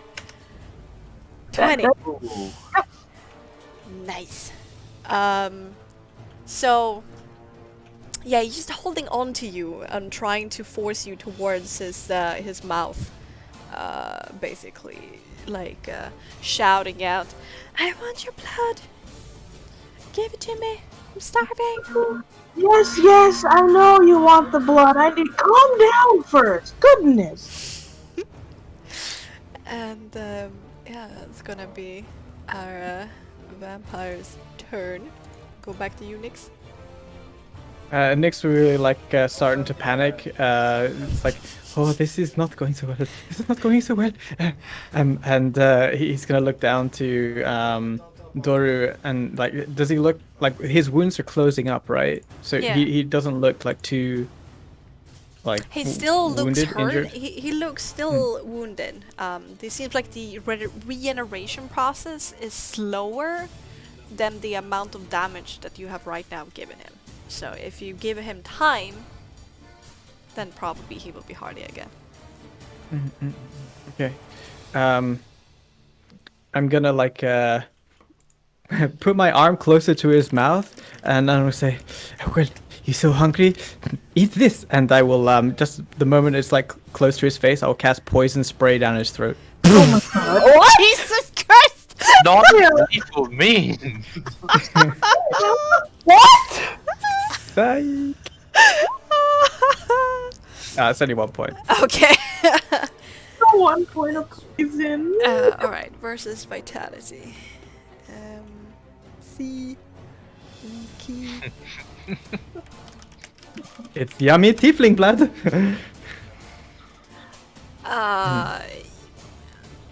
The damage, like, it's a little bit awkward. He's still like splattering around, and your poison misses his target.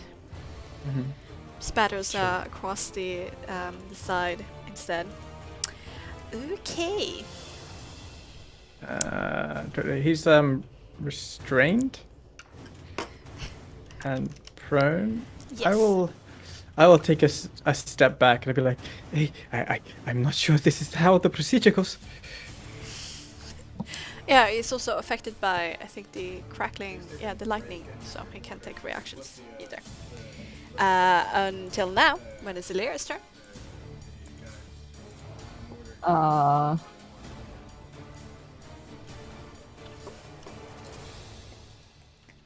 Illyria is, I guess, sort of like looking to Asphoda, sort of like looking for like, should I still knock him out? Spear. Get the rope. There's a lot of rope. I want to see if I can keep the other horses from getting. That's true. You could help to Yeah, can I like help to like restrain him?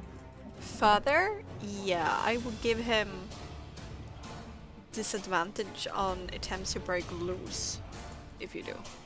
Oh, all right.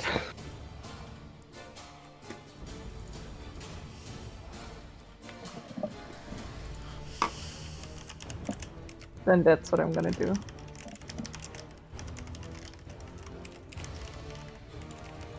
Alright. Then let's do a athletics check as well with Braun to see if you can get a good hold. Against 19. I'm sorry, I didn't quite understand. What did you say? Let's make a athletics with Braun to see if Okay. you can get a good hold. I'm great at that.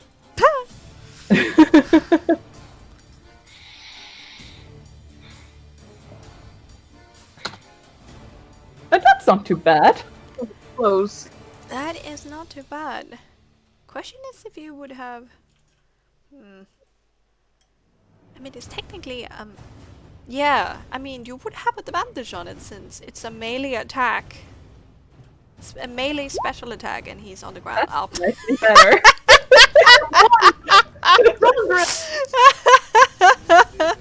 All right. Okay. So Sally, no, you can't get a good grip. And on initiative count 20, Donovich calls out, "Yes, rope! That's a good idea! Keep him down!" And as Ismail climbs down, looking a bit ruffled up from some kind of struggle. Crocus. Where one shall fail, another shall succeed. I shall also try to do the same as Illyria. I'm just barely fast.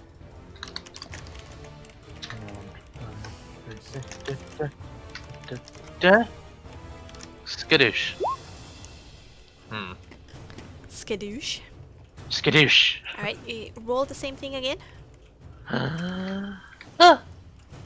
Alright, you, Crocus the gnome, actually grasps on maybe some of the legs maybe and holds on like a counterweight. He's gonna hump those legs. He's gonna legs round them, arms round them. He's legs no moving no more. Like a stone. Like Attached. owl. Yeah. Alright, Sir Aspida. Wait, Dickens, no. In Come here, in Dickens. her experience, as she's proceeding. Does she know that if this guy, half crazed, gets his fill, Well, you do know are they that are they like bottomless pits, or do they have like a blood limit of full? Can they be full? Let's make an intelligence check here to see how much knowledge you have from your order. Intelligence. Where are you, intelligence? Oh, it's a check. Ah, right. Ooh. 17 is pretty good. Pretty good. Yeah. In the order, you have been taught as much as they are able about vampires, and you do remember that there seems to be a minor form of vampirism. Like, it's not a full vampire. That is weaker than the full kind, um, and is way more animalistic. Where a full-blown vampire is usually quite, from their old age, usually very smart in how they engage their enemy, tactical. Whilst this half-crazed form has like more of an animalistic approach to the world around them, and therefore also have a harder time controlling their urges. Okay, so if he's just full, just like calm down. All right. For the sake of the good father over there, we'll say, continue to tire. Going to try something quite drastic. She is going to, instead of shoving like her end of the rope, he like tosses that to whoever was gonna grab it, and instead shove her arm in his mouth. Damn! I guess Illyria will grab it. Alright? Yeah. I can definitely go to more cinematic place right now. Lear grabs it, takes over from Sir Asphoda's job, and you let him bite down. Yup. Okay. You just hear like a straw, like sort of slipping noise. Immediately, a very guttural, like, sound of bliss escapes Duro's mouth, and the sickening sound, accompanied by the sickening sound of liquid being gulped down in big mouthfuls by Duro, and indeed you felt a pretty a piercing sensation as his teeth went into yours. But he's not just happy with the two big fangs, he like presses in some of the other teeth as well to get more out of you. Alright, you take this much piercing damage, and then this much necrotic damage, Go. and your HP is reduced by the same amount. Necrotic. Yes, the 6 necrotic, your HP total is reduced. And immediately some more of the scrapes that was on his body disappears. All right. What are you doing, Asphoda? If he's full, then maybe you'll Giving get him some fill. sense back into him. I don't follow your logic. It's easy. He's just hungry. Vampires drink People blood. get mad when they're They're hungry. Donovish takes a step forward. I was so scared to do that. He was so hungry. What if... I thank you for trying to rescue my son, Dragon, but be careful so he doesn't drink you dry. Well, I'm quite aware of that, yes. At that point, you feel more of your lifeblood. The energy that is in your soul starts to wane as it's pulled from you into Doro's mouth. Another 4 damage, and your HP is reduced by 4. Alright. I have got a potion of healing. So Okay. does Illyria. Did you get a sense that is this guy gonna get full anytime soon? Right now, not really. Is she waiting? Okay, you're waiting. Another 4 damage. 4 to my max, right? Yes. Yep. Alright. I'm getting real fucking lucky with these rolls. And as this is going, like, once he like did that little slurpy cup, lay on hands herself. Illyria, I don't For like. now. You need to tell me if I can do that, but like Illyria will like try her best to like hold him and just with one hand sort of like rummage through her bags and try to find that healing potion. Alright. At that point, though, Dura will try to break free. So let's roll an opposed athletic check. But my side will be rolling with disadvantage because he's held down by Krakus as well. Yeah. All 20 kilograms of him. 10 for me, and what is it for you? 18. 18. Yeah, you keep your grip. Go down into your backpack. And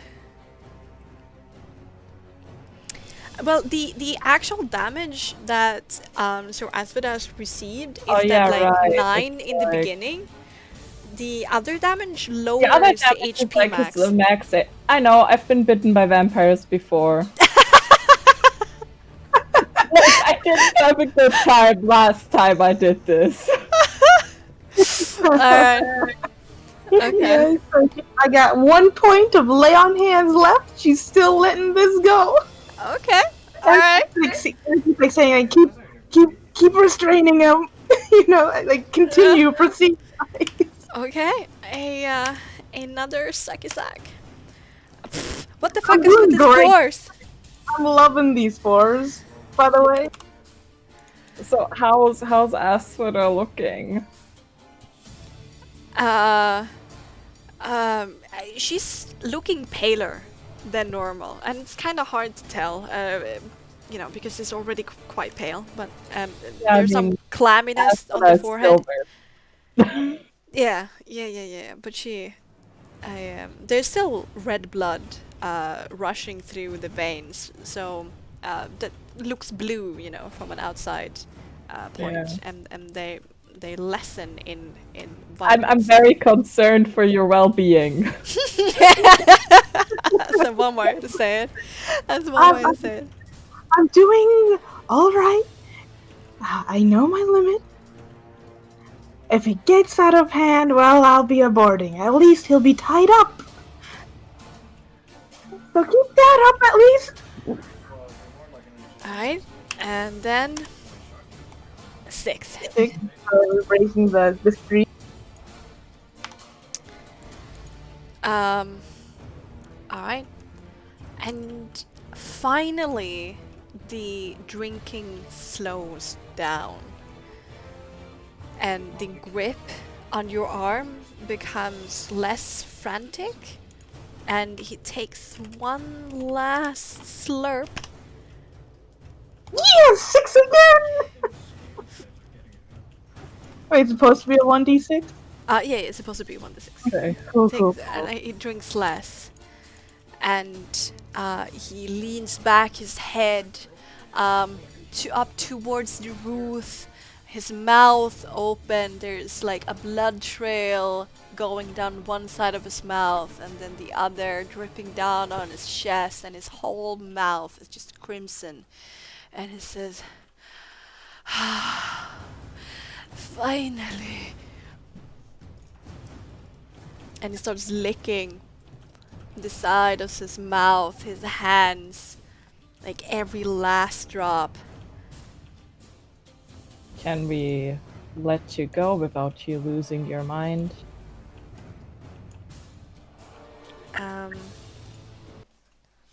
He continues licking as he says, I I feel satiated.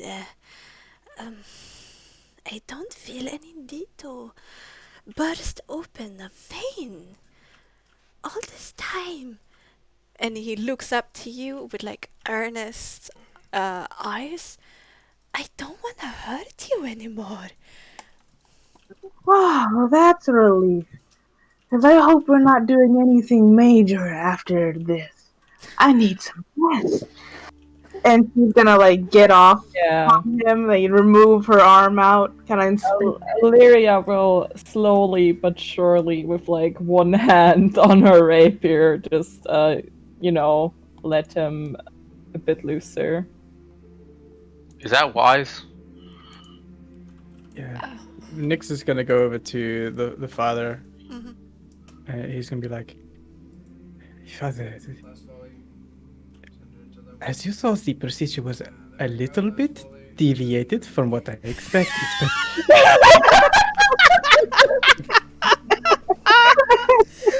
Teenagers are like that sometimes. but he is, at least for now, calmer and not crying. However, and he's gonna get closer to the father and say, you have to admit, this is not what any normal human would do. He is clearly no longer who you remember him to be. Now you tell me this here and now. If blood is the only thing that your son will be able to drink, how do you expect to feed him? And you will be honest with me, for I will not have you take the blood of the people of Barovia. He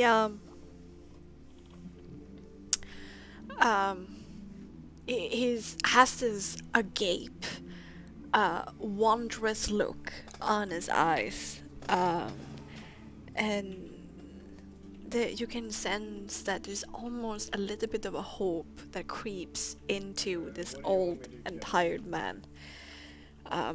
And he was reaching out for Duru before you engaged in conversation with him, and he says, Pistani, this is some kind of curse.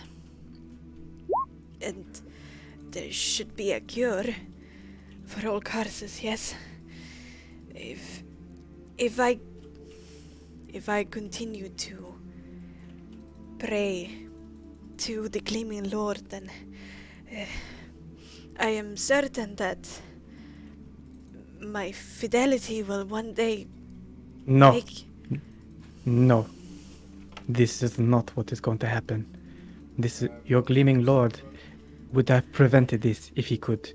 And it took strangers coming from afar to get him this far. Maybe he's testing me. And maybe you are his agents. Who are you to say what the Gleaming Lord wants or plans? But if this is what it takes to keep him sane, then I will offer my own blood.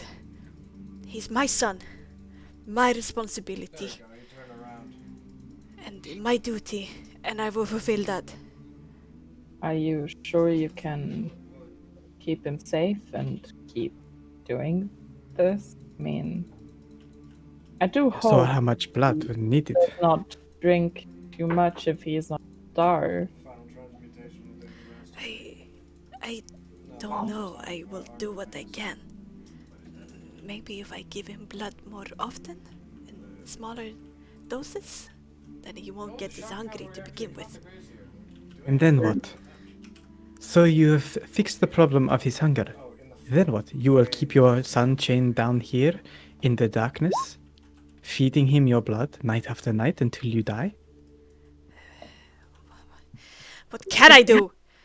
What you need to do in his state right now is start to be a father and teach him how to act. I, I, I, I wanting Instead to of return. praying to your gleaming lord, who is also my northern wind, you need to take action.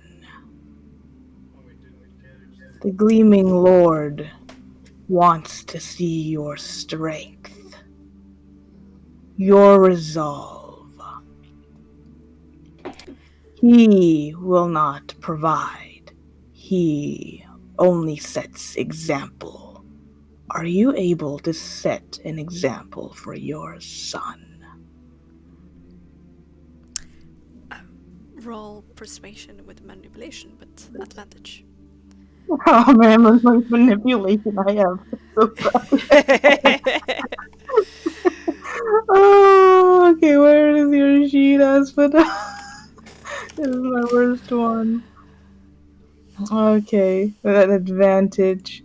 Dice gods, please. Where are you, manipulation? Is that the one that I didn't make a macro for? Oh no, that's a stat. Oh, I see.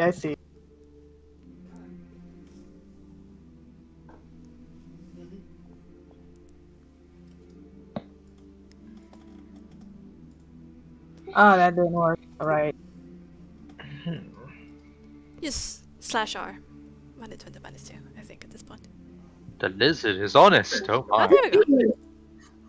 15.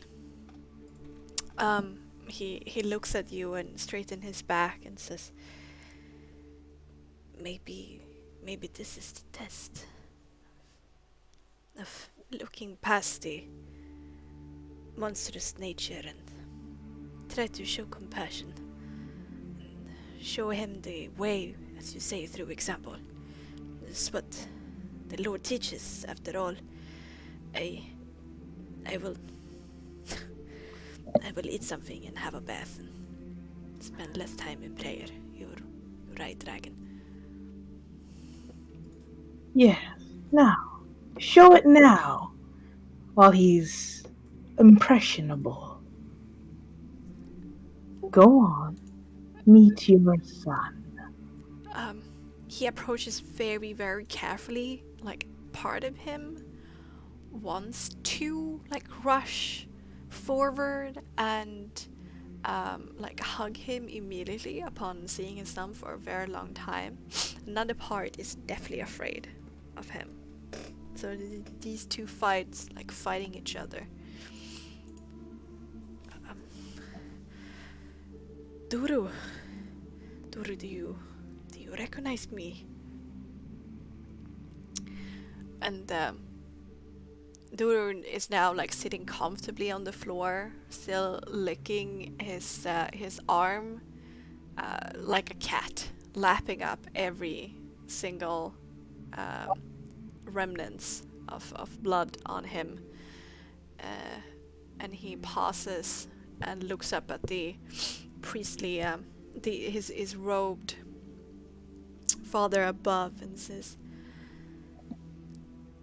"Don't be silly. Of course I do. Of course I do, father. Who do you think I've been screaming for this the whole time?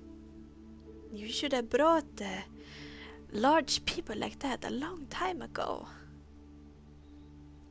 But I'm feeling blissful right now, almost in ecstasy, so I cannot be mad.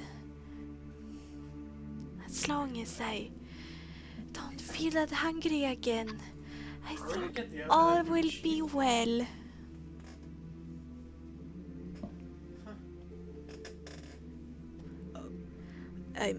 I'm happy to hear that, Duru.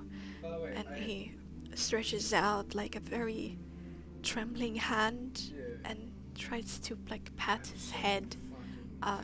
But Duru just go back with the lapping.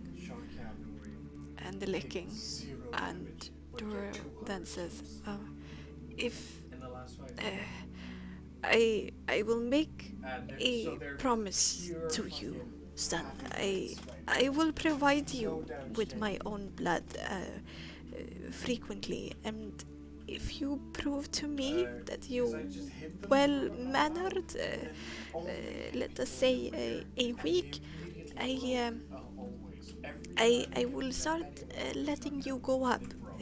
into the church I during used the them evenings. super sparingly. Maybe a bath and read some They're psalms with me. they're pretty okay for like Um, for like Duro stops Empire again, Cavalry. They're pretty good. cocks his head, and says, For Empire Cavalry, that isn't I would like that. fucking Reichsguard. I'm No, not Reichsguard. so tired of these walls. Demographics, I want yeah. to see the sky again. The moon. Alright. If you give me blood, father, I think all will be well.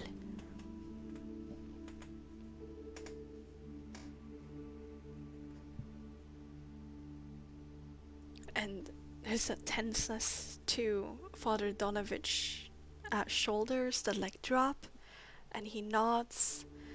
He nods. Yes, yes. All maybe shall be well. Maybe. And Asphodel gonna like push him forward to hurry up and hug your son. Push him. stumbles a little bit, and look a little bit awkward at the very, very slowly reaches down and hugs him to him, pats him in the back. Duro answers a bit in kind, not fully, like a little bit. He looks, I guess, what you can see is that he's a bit confused over the hug.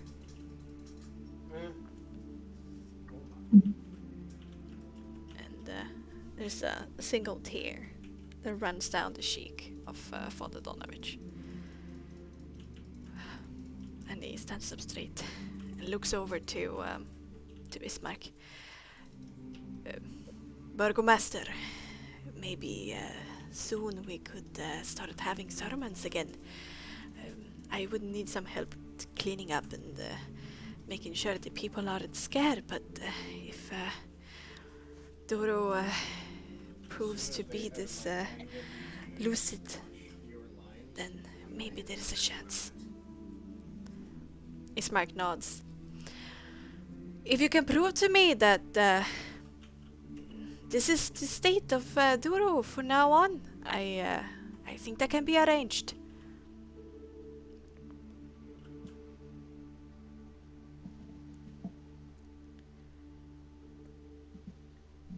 He turns again to all of you and then he says, I thank you out of the bottom of my heart.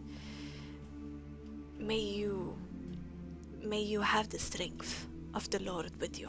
I find most of the time I will stay down here and talk with my son for a bit. No, final transmutation. Yeah, it's a. You should use that whenever. This is Well- not the ending that I expected, to be fair. Much more amicable, very family friendly.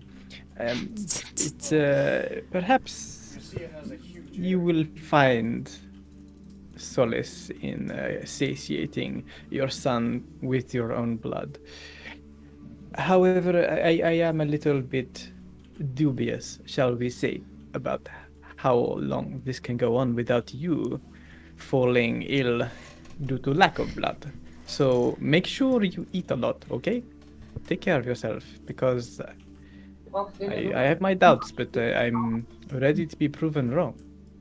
The last thing that I am looking for here is for your son to go on a rampage through the streets of Barovia. I have many people there that I don't want to be put in danger. The Father Donovich nods. I will I will try my hardest to make sure that I don't wish to see Duro in any other way than to be healthy, you know. I do not wish him to hurt anybody else. No, this is. So no, yes, this is Haven. This I will Haven try way. my hardest, and I will continue searching for a cure. This is not. This is better, Do one volley. but it's not Just as my Duro yet. Mm. Just just as I gave you Let's see what I can do. my word, I'm pulling them out of the. you will give your word by the guiding light. That should your son lose control, you will do the righteous thing. You swear it.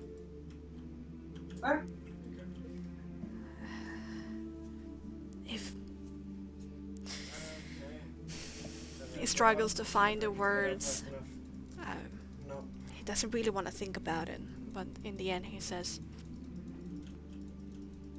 I don't want him to hurt anybody else. And if it comes to that, I will save my son's soul rather than his body.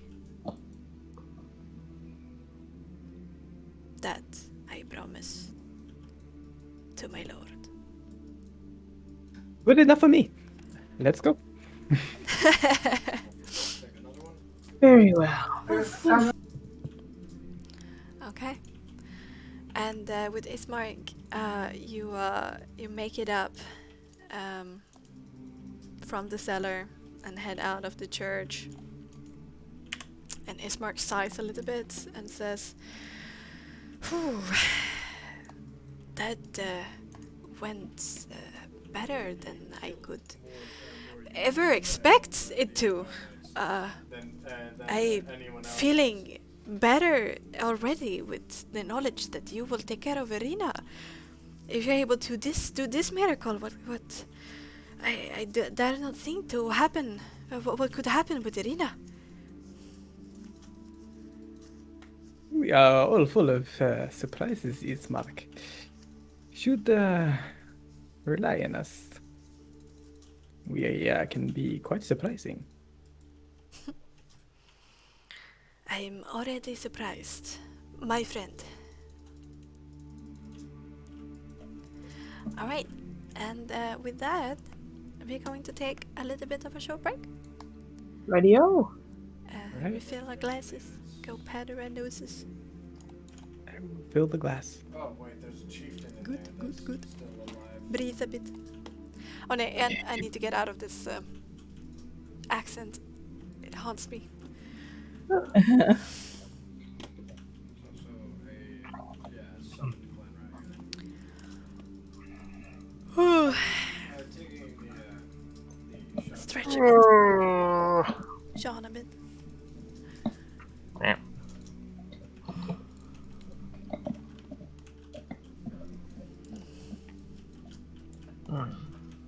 Alright.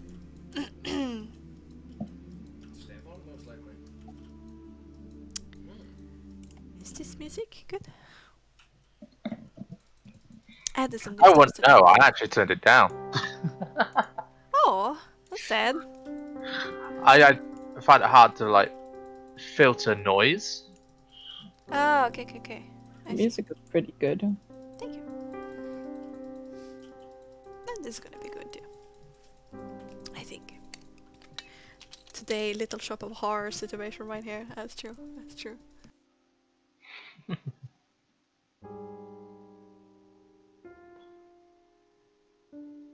Actually, a random topic for conversation. Little Shop of Horrors. Does everyone who's watched it know there's actually two endings? One that was actually removed. Don't know what it is, so no. Oh my god, you need to watch it. It's amazing. It's a I don't want to spoil it. You have to watch it. I've never heard of it before. Oh, you need to watch it. It's actually really, really good. It's getting old now, guys, but it's is amazing. It is an amazing film. I don't want to. If I can force you to watch it, I don't want to give away what happens. But it's really, really good. It's like what And can that- go wrong in a little plant shop. Oh, Little Shop of Horrors? Yeah, don't say too much. Julie's never watched it. I've never even heard of it. It's a wonderful musical. Oh yeah, it is a musical actually. Yeah, You had me at musical. it is a really, really good film. There's With, intrigue. There's mystery. It's got Rick Moranis, Steve Martin. Don't know who any of those people are. You might know them when you see them. Yeah, you'll recognize when you see them. But they're a lot younger. Like, oh my god. Did you know it's actually got 2 endings, Adrian? One more time, what? Little Shop of Horrors got 2 endings. The original one was Yeah. cut. I've seen both. I know, I like the original ending. It was brilliant. It's horrible. I think that's the best one. I am back. Yeah, well, what? Come again?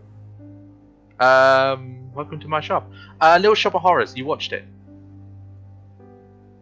No. Oh no. Sorry. When it comes to like movie that apparently kids should know, I don't know. Well, Julie doesn't know either, so. Yeah. But I feel better already. It's a good film. You need to watch it. Adrian pointed out it is a musical as well, which is actually a good point. It is a musical and a good one. I hate musicals, but it's actually good. Yeah, it's my favorite musical. I think it's like it's so well done, and for the time when it came out, I think it was like in the 70s or something. It came out, or maybe early 80s. It's old, it's still good. It's like a classic. Yeah. Steve Martin had like colored hair. I looked it up. 1986. It's what? 86? 1986. Yeah. 86, yeah. Yeah, it's got like puppets in it, and for like the 80s, to have the plant look the way it did, it's pretty good. I mean, the song about being a dentist is incredible. Yes. Do-do-do-dum. Okay. Yeah, it was such a long time I saw it, so it make me inspired to see it again. There's 2 endings to the film. Did you know? Yeah, I don't. I mute myself when I go and get myself glow, but I don't deafen myself. There we go. Oh. Indeed. Okay, good. Very good indeed. All right. Everybody here ready? Yes, I think so. Does everyone go sound off? Nope. Anybody who isn't ready? If you wouldn't have hit the Empire Knights with a magic spell, they would have taken down. Nope. All right. Okay, then we shall resume. They have the thing is that they have terror and fear. Okay. So coming back from the break, you are just leaving the church, which is up here. Do we want to leave the church though? Because we want to ask about this, the Count of Barovia. We want to ask about him. What do we want to ask about him? Well, the lad came back from the actual castle and whatever. He's going to know even a little bit. So what are we up against? Well, I would assume maybe his son would know, but I think they're a little bit occupied. Maybe if we take care of the vineyards and come back, he will be in a better mood to describe the events that befell him and his party. Ah, yeah, the tea pie. Yeah, sure. Go with that. Yeah, I would like some time to recuperate. that, wow, that blood sucking. A lot out of it. Do you need healing, Asphodel? Might need a good night's rest.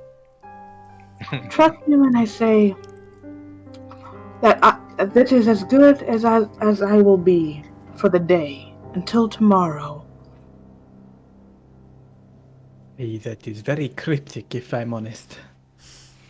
Do you need healing, yes or no? I'm just like a straight-up kind of guy. No, Gotcha. You be sure to tell old Nixie when you are. I feel like a child in terms of frailty. Put it that way. I hope there are no more battles. Oh dear. Well, we shall see how that goes, eh? Well, we are allowed to stay for one more night before leaving with Irina. Perhaps, yes. Let's head back to the mansion and tell Irina the good news. I would like that very much. I imagine that right now she's worried. Right? How long has it been since we carried the coffin, we dug the grave, we filled the grave? Like an Did- hour. Oh Yeah. wow, Well, that is really quick. that's really quick. Yeah, that's for the heckin' buff. Just Yeah. like an excavator. Them claw. And that there was guidance of all of them. Other people have also helped, so. Of course, like a manager. Yeah. You're doing it wrong. Put it through your back. Put your back into it. Go. You can do it. Lift Just with your drop it. knees. Becomes that soccer mom. I'm not gonna become a Karen. Oh no, please don't. Scare me more than like Strahd will be running away from you. Alright, so you head back to the mansion through the streets. Right now there's way more business going around. People are out and about. In the morning, you get those strange looks. A bit less strange, you know, now when you're not carrying a coffin, but there's these people stop and stare at you openly, and they stop whatever they're doing and just occupy themselves by just observing as you walk past, without like any nod with the head, any smile, like they're not giving you any indication of a greeting, and yet they stare.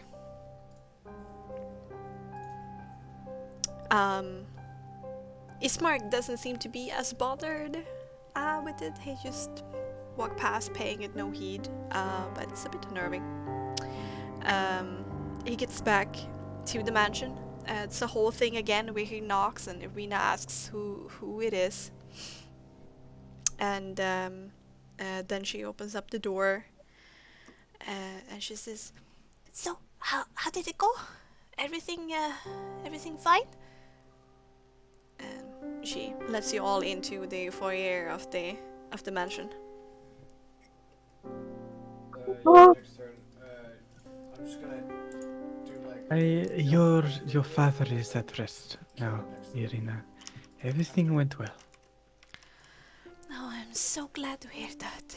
Finally, I can breathe easy, and there's nothing here holding me back. All right.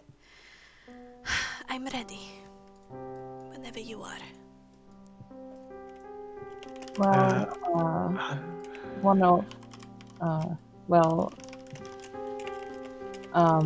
Asphodel could use some rest, so I suggest we leave tomorrow. Oh, you all look like you've been tussling around in the dirt. Did something happen? We You could say that. saw that the father, Donavik's son, was fed. Fed? What, what happened? It was not a monster? Not No. exactly, no. Well, Oh, it depends on yeah. who you ask. It was only a monstrous appetite. Oh, so you just needed some food? Yes, he only needed some food. Oh, that's revealing to hear, so all is good? All is fine, all is fine. For now, but Sir Asphodel sure could use some rest. Well, of He course. did do most of the digging, so I guess she's just a little bit worn out. I can stoke the fire. We can heat up some tea, and Ismark maybe can make some lunch or second breakfast. Breakfast. Would be.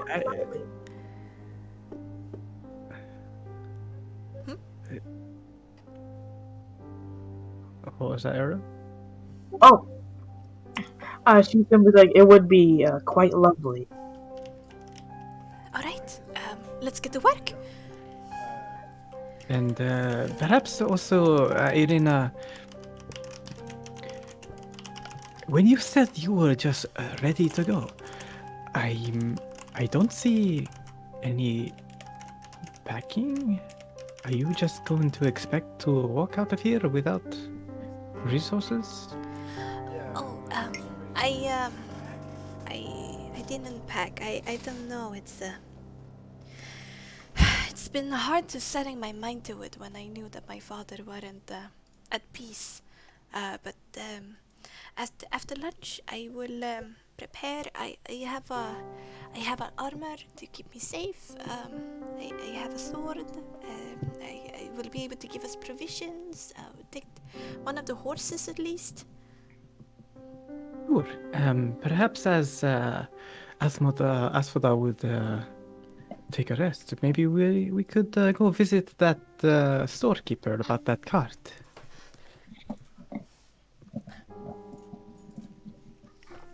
Ragus? We can Valeria? try, but I'm not sure we're getting a good deal after Krakus stunned. You're so pessimistic, Valeria. What more could go wrong? We could always try the rope and ladle and get in that way. It's We not are- a question about getting in. It's about We are talking. not breaking in. Breaking in to First, steal a break cart in. seems a little bit counterproductive. No, if we don't get caught. I'm You saying couldn't that even hide in a crate last time. It's basically the size of a trailer. yeah, like what are you gonna do? Like break into a house to like bash out the side of the house? Actually, I was thinking Krakus is going to go in there, sneaky night, go assassin, pop someone on the head, they're knocked out, take their keys, open the front of the shop, and get the lizard to drive this thing. Oh god. Okay, you can try. You know, I look forward to the roll. I thought you were all gonna go into a nice shop, make a deal, and then leave. Where did the breaking in aspect play? Ask the gnome. The moment we met them, Oh, are they assholes?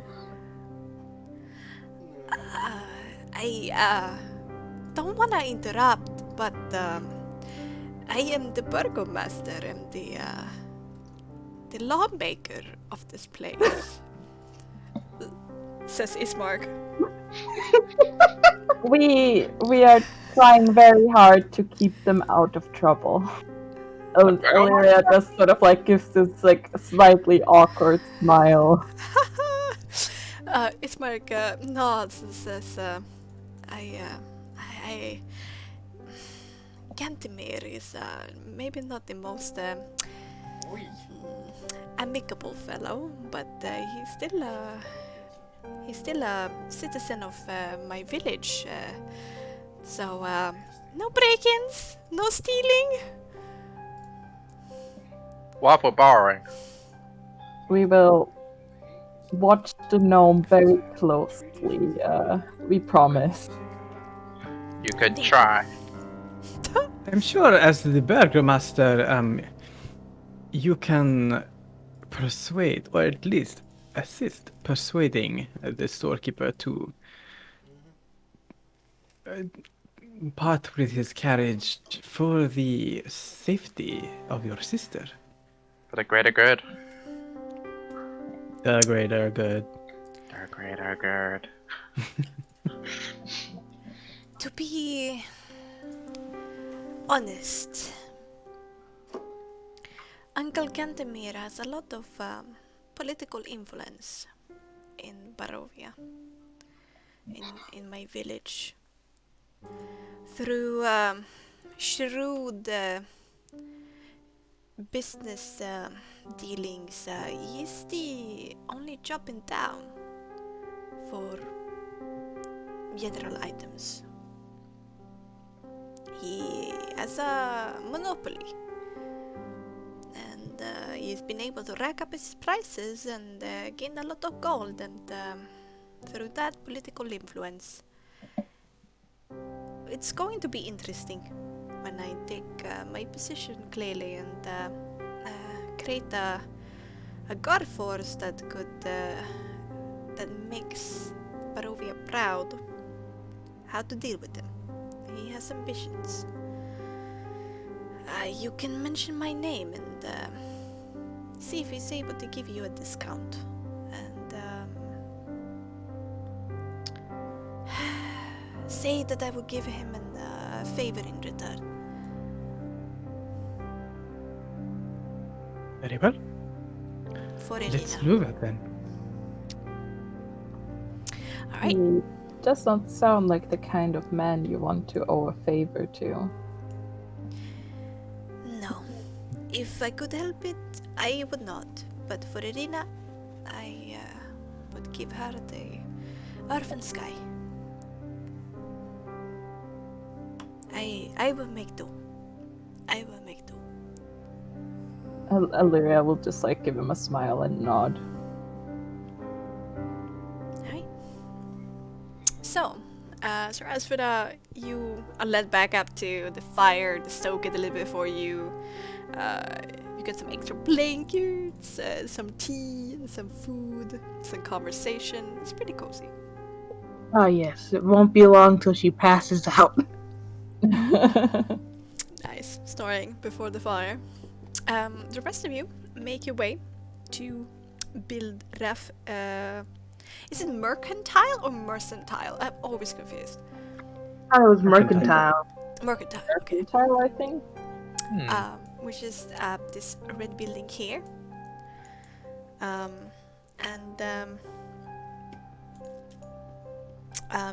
Indeed, there's a sign in front of it. It looks like the house is one of the better taken care of houses in town. The Blood and the Wine Tavern is pretty hardy still, but this place is also is looking hardy.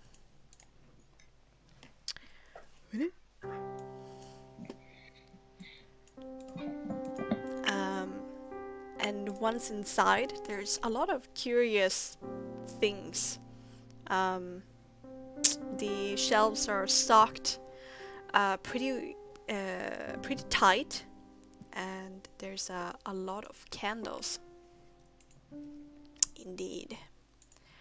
And behind the counter, a tall and lean 50-year-old half-elven man stands, smiling as you enter. A little bit of a frown when he spots Krakus, like behind some of the legs. I'm like, oh no, not him again. Caracas is basically looking at everything at eye level he could possibly nick, so it's very good that he's been watched. Right.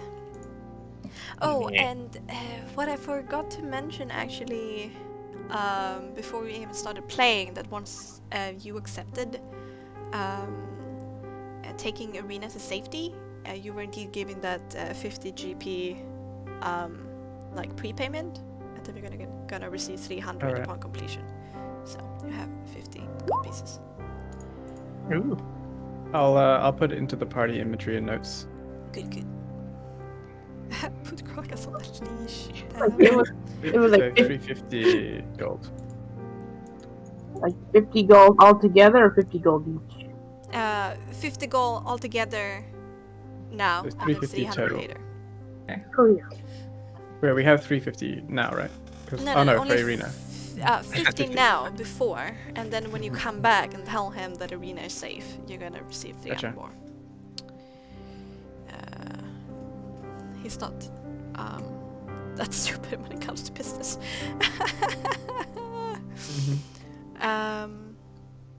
And Angon Cantemir greets you. Well, hello! And welcome to Builder Up Mercantile. Take a look around and tell me if you find anything interesting. Yeah, I look over to Illyria and say, you want to take this one? Are you not interested in talking for one? No, I am happy to. It's just he kind of didn't like Vistani the last time we met. There. So Illyria is going to.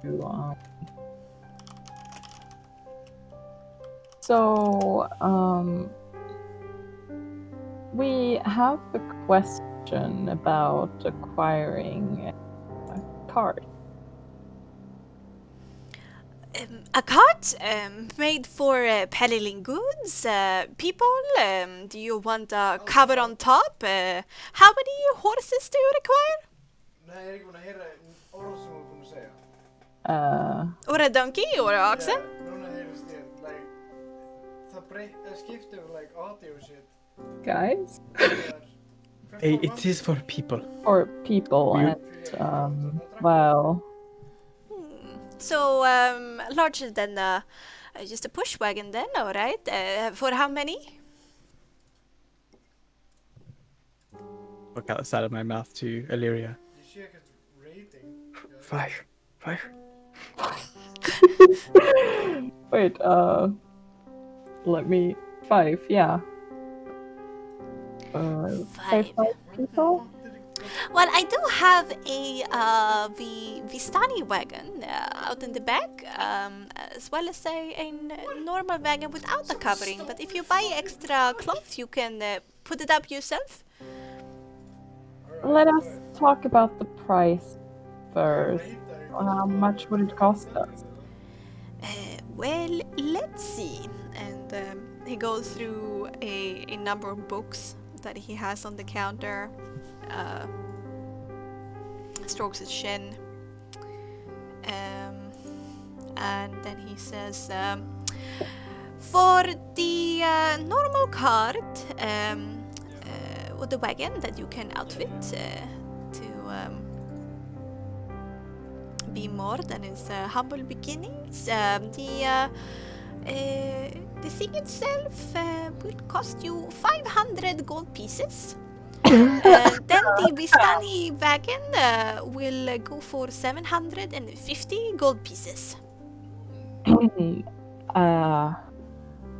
That might be quite a bit out of our budget. Oh, that's too bad. You will have to come back. And I whisper to Illyria, Ismark.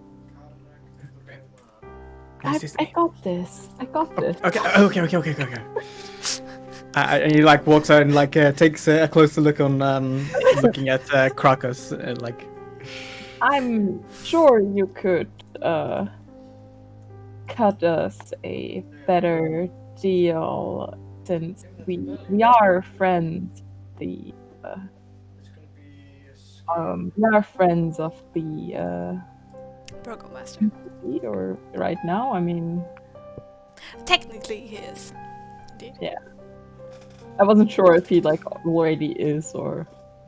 I Technically. mean, as friends of the Burgomaster, I'm sure you How long is the Could- military crackdown gonna last? do something better for us. Is Mark the Lesser? He hardly have any power here. That little boy. What will this town come to when he stops doing anything about it? He only cares for his sister, does nothing else. And his father, oh jeez, let me tell you about that. He mistreated this village completely. Have you seen the state of this village? It's a tragedy. You do know that I put aside money every month to try to help people here take care of the things. And hopefully one day, with everybody's success, we're able to build ourselves up, lift us up by our bootstraps. He seems like a capable young man. I haven't done much yet. And it seems quite normal to worry about one's family. Are you sure you can't do anything for us? By just being friends with the Burgomaster? I No. think maybe he would be able to give you a favor. Maybe able to give me a favor. Is it yes or is it no? She was like very obvious that it is, but she's like, yes. A favor from the Burgomaster. Starts scratching his You're a chin again. smart man. I'm sure you can make use of it. You have a keen eye, lass.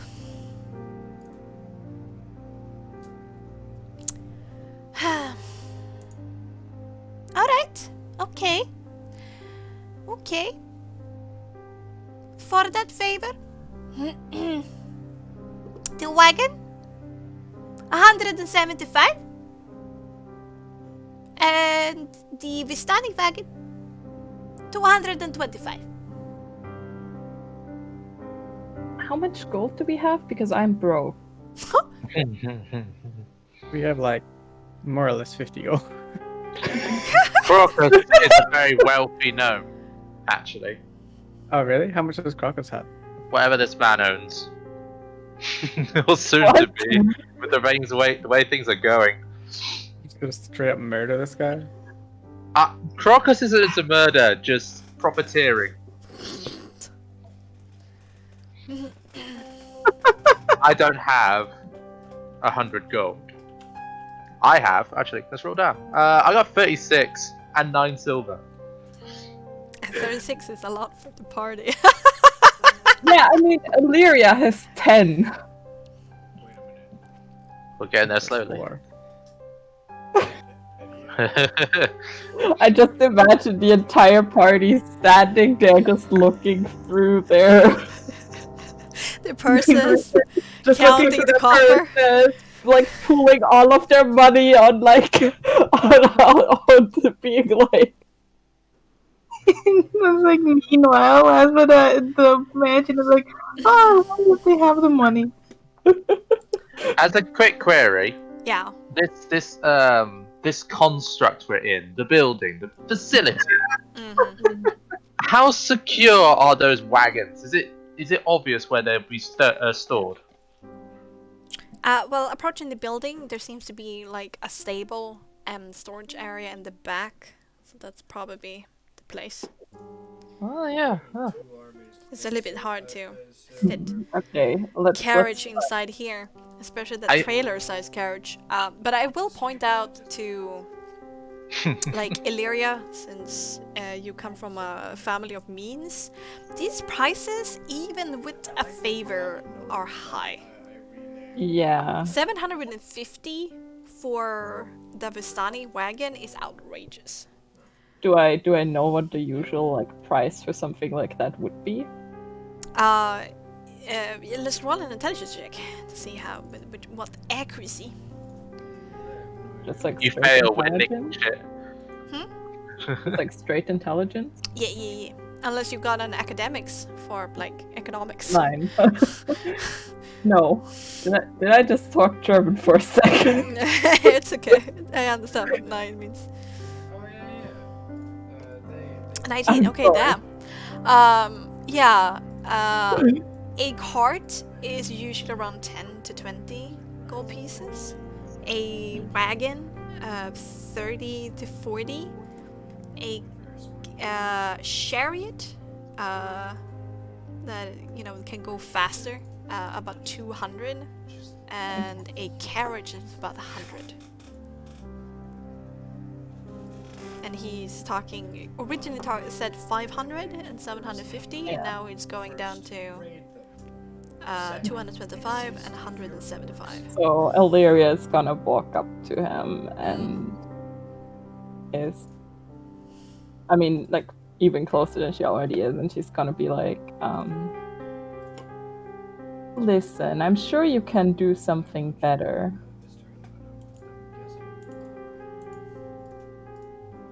Those prices are kind of outrageous.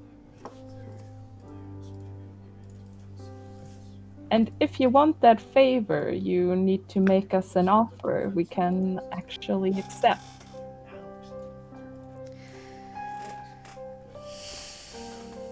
He crosses his arms and it says, "Listen here, little lassie. Do you understand the economics of the Barovian Valley? Do you understand that this mostly is a closed ecosystem? That there isn't much coin that is flowing outside and we have limited amount of crafters? Limited amount of resources? Do you think that a full-fledged wagon would cost the same amount inside here as outside?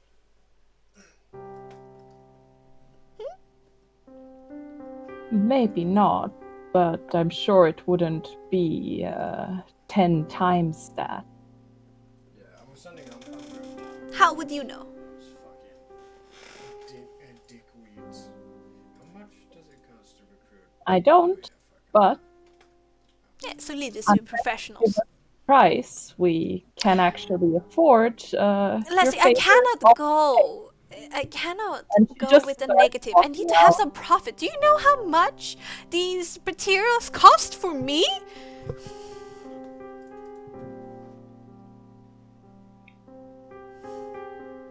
What did you say, Illyria?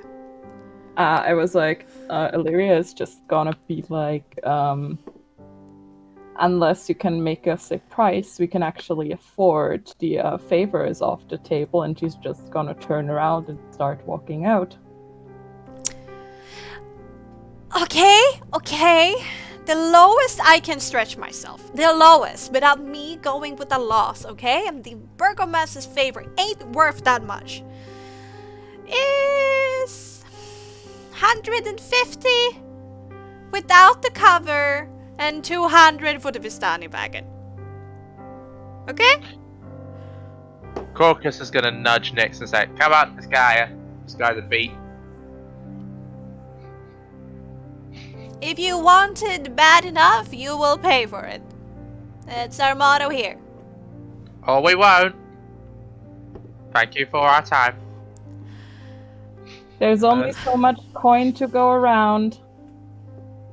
Nix is gonna like stand there with his arms folded,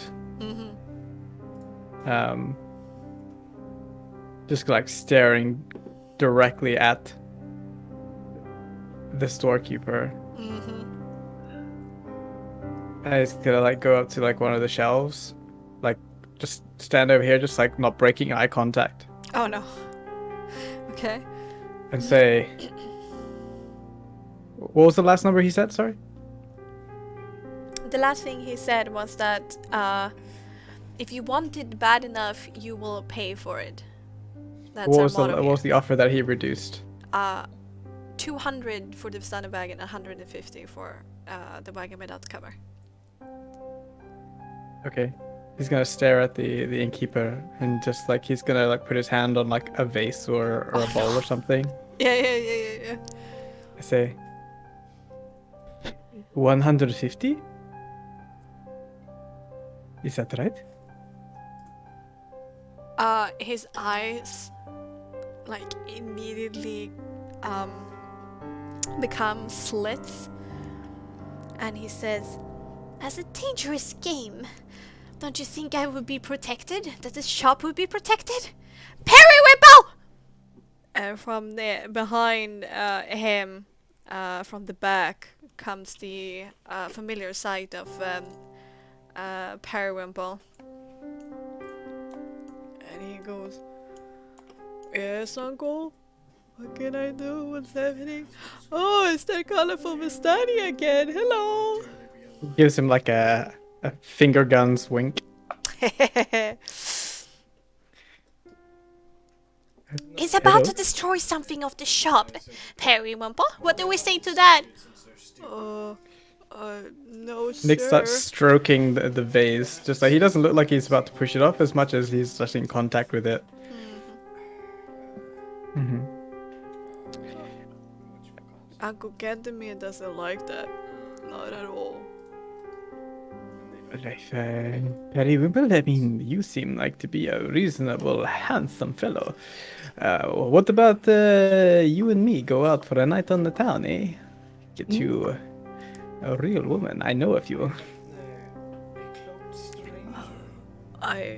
I would like. I just need to ask Uncle Gantemir. Uncle Gantemir, can I go Okay, out?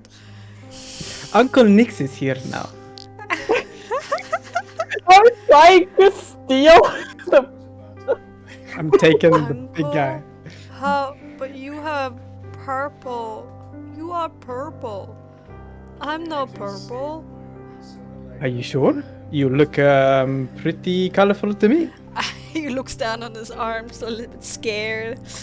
And Gantemir goes, "Oh, don't listen to him, Periwinkle. He's trying to.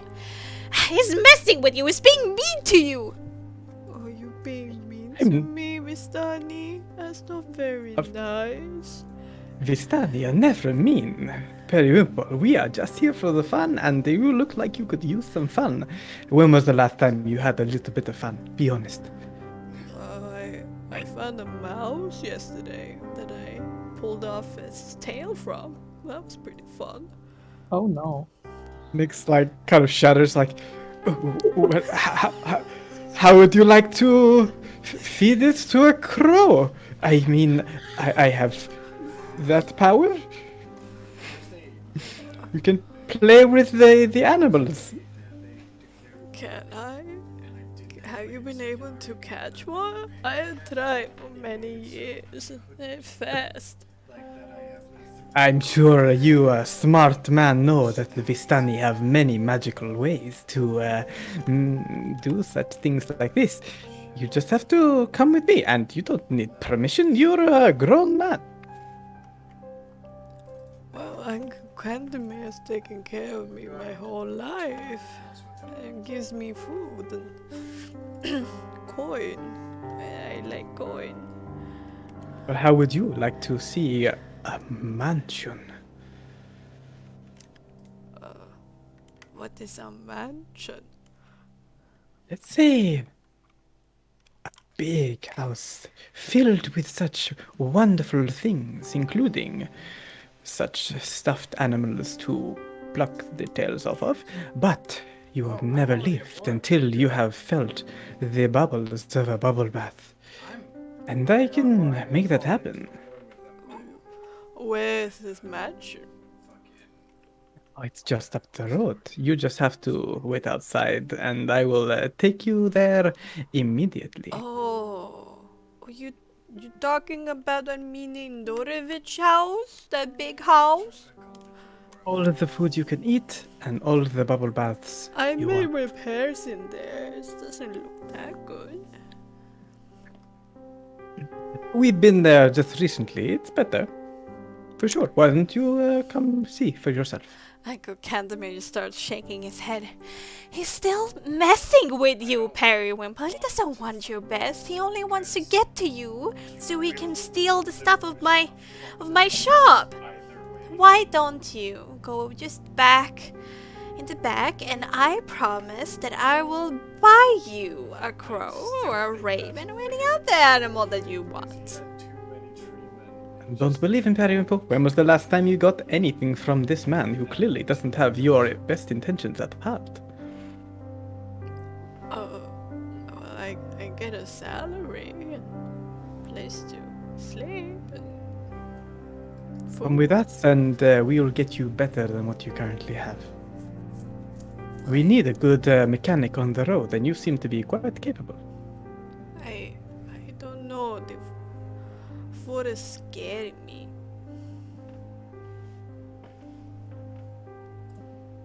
I'm sure we can do everything to make it fun along the way. All of the mice you can pluck the tails of. Oh, that's a lot of mice. So many mice. Let's do a opposed persuasion here. I have so many questions. What kind of question? Oh no! What kind of questions do you have? Why? Finger. LOL!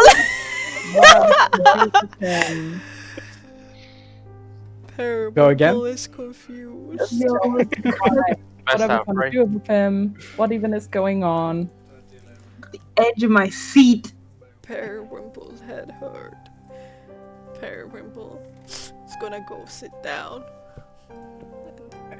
You too, sir. I'll come visit you with some sweet pie. Later. No. Not the pie. Oh God! He leaves the shop before saying, "What? I tried the pie once, but it was really fun. But then Uncle Cantemir made me stop." I withdraw like half the pie that I still have. It's like, Oh, it's old now, man. When you draw out half the pie that you still have, I want you to do a vitality saving throw. yeah, right, even.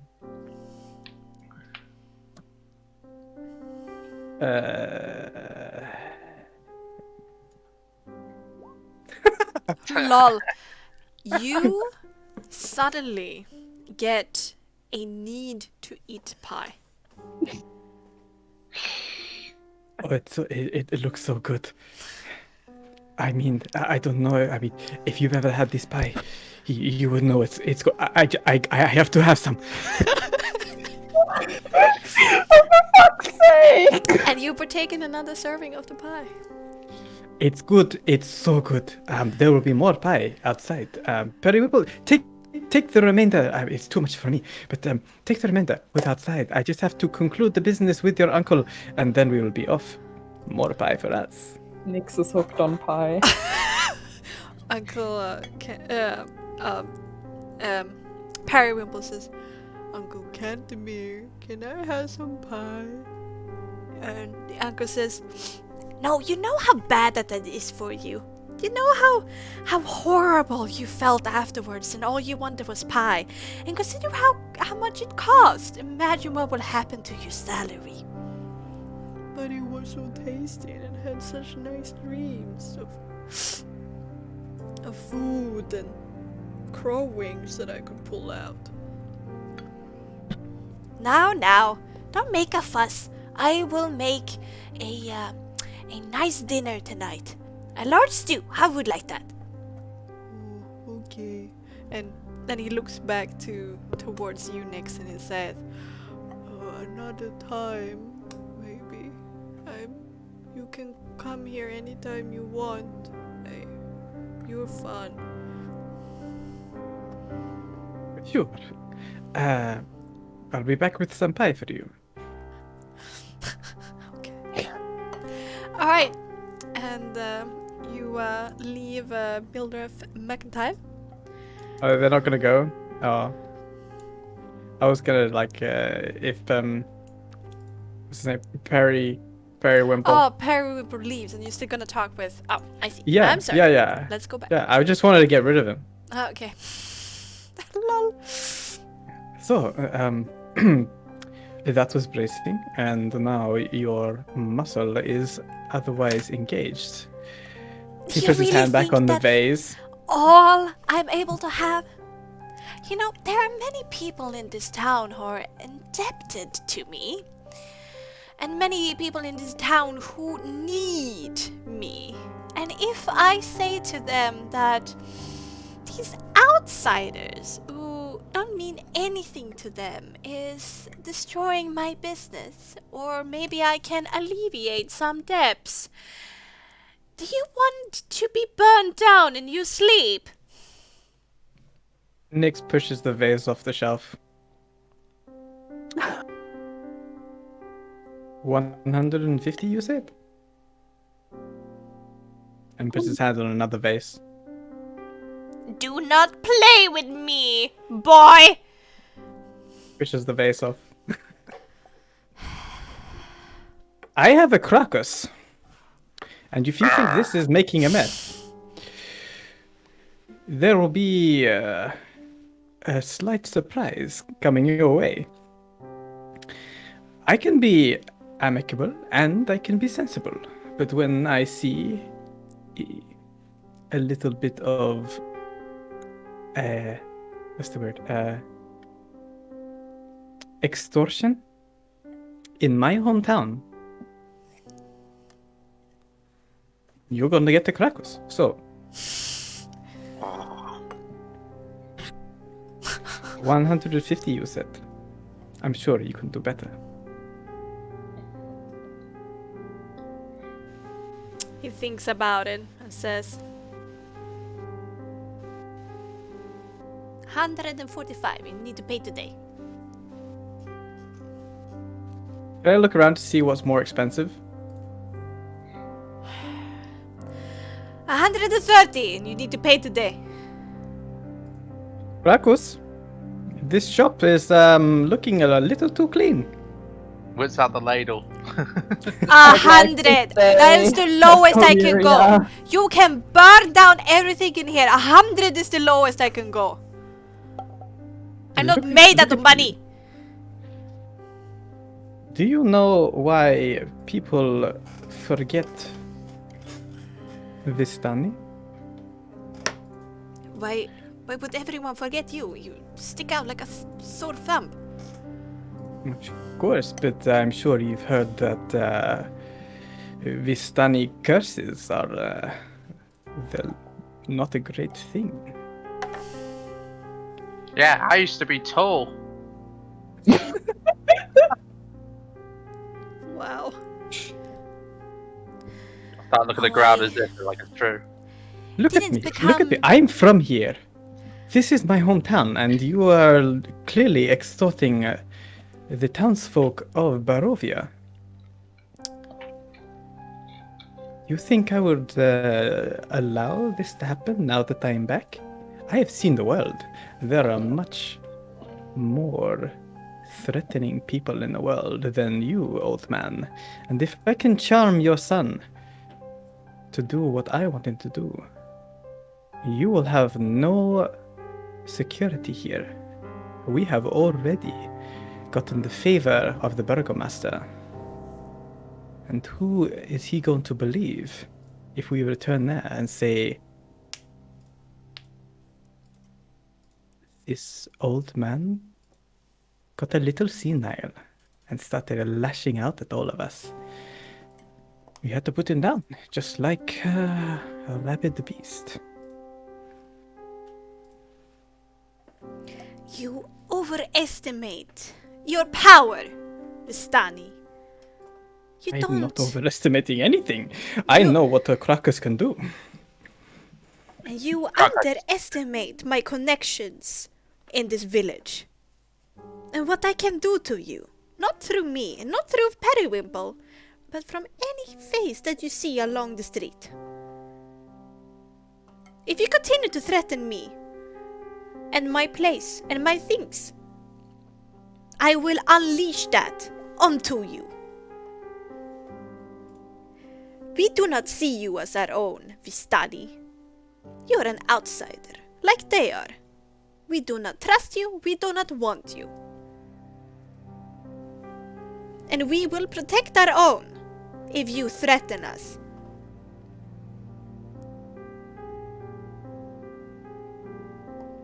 I can be amicable. I can be And so have I been. sensible. 100 gold pieces is the lowest I ever sold a carriage to. So I'm being kind, but you meet me with all of this threatening, well, two can pay that game. Very well then. If 100 gold is all that you can come down to, we shall return with the Burgomaster. Maybe we will find a solution together, and maybe we will make a transaction. I prefer to see his face, and I'm sure I can come to some kind of agreement with him. I like doing business with my own kind. Well, I am looking forward to the Burgomaster's presence. Nix gives him a wink and walks out by clumsily bumping into something. There is a shout of like, "Hey! I told you to!" And then you leave. Alright, damn, that was intense. You're out on the street again, and all that depression that you felt this morning of like feeling hollow and tired, it's gone. You're happy. Oh no. Yeah, You're great. You're hooked on the pie now. Congratulations. It's good pie. What can I say? Crocus is now tying a rope to his ladle, by the way. Lol. And Oh, with this standstill, we are going to visit the Builder of Mercantile, maybe with the Burgomaster, next week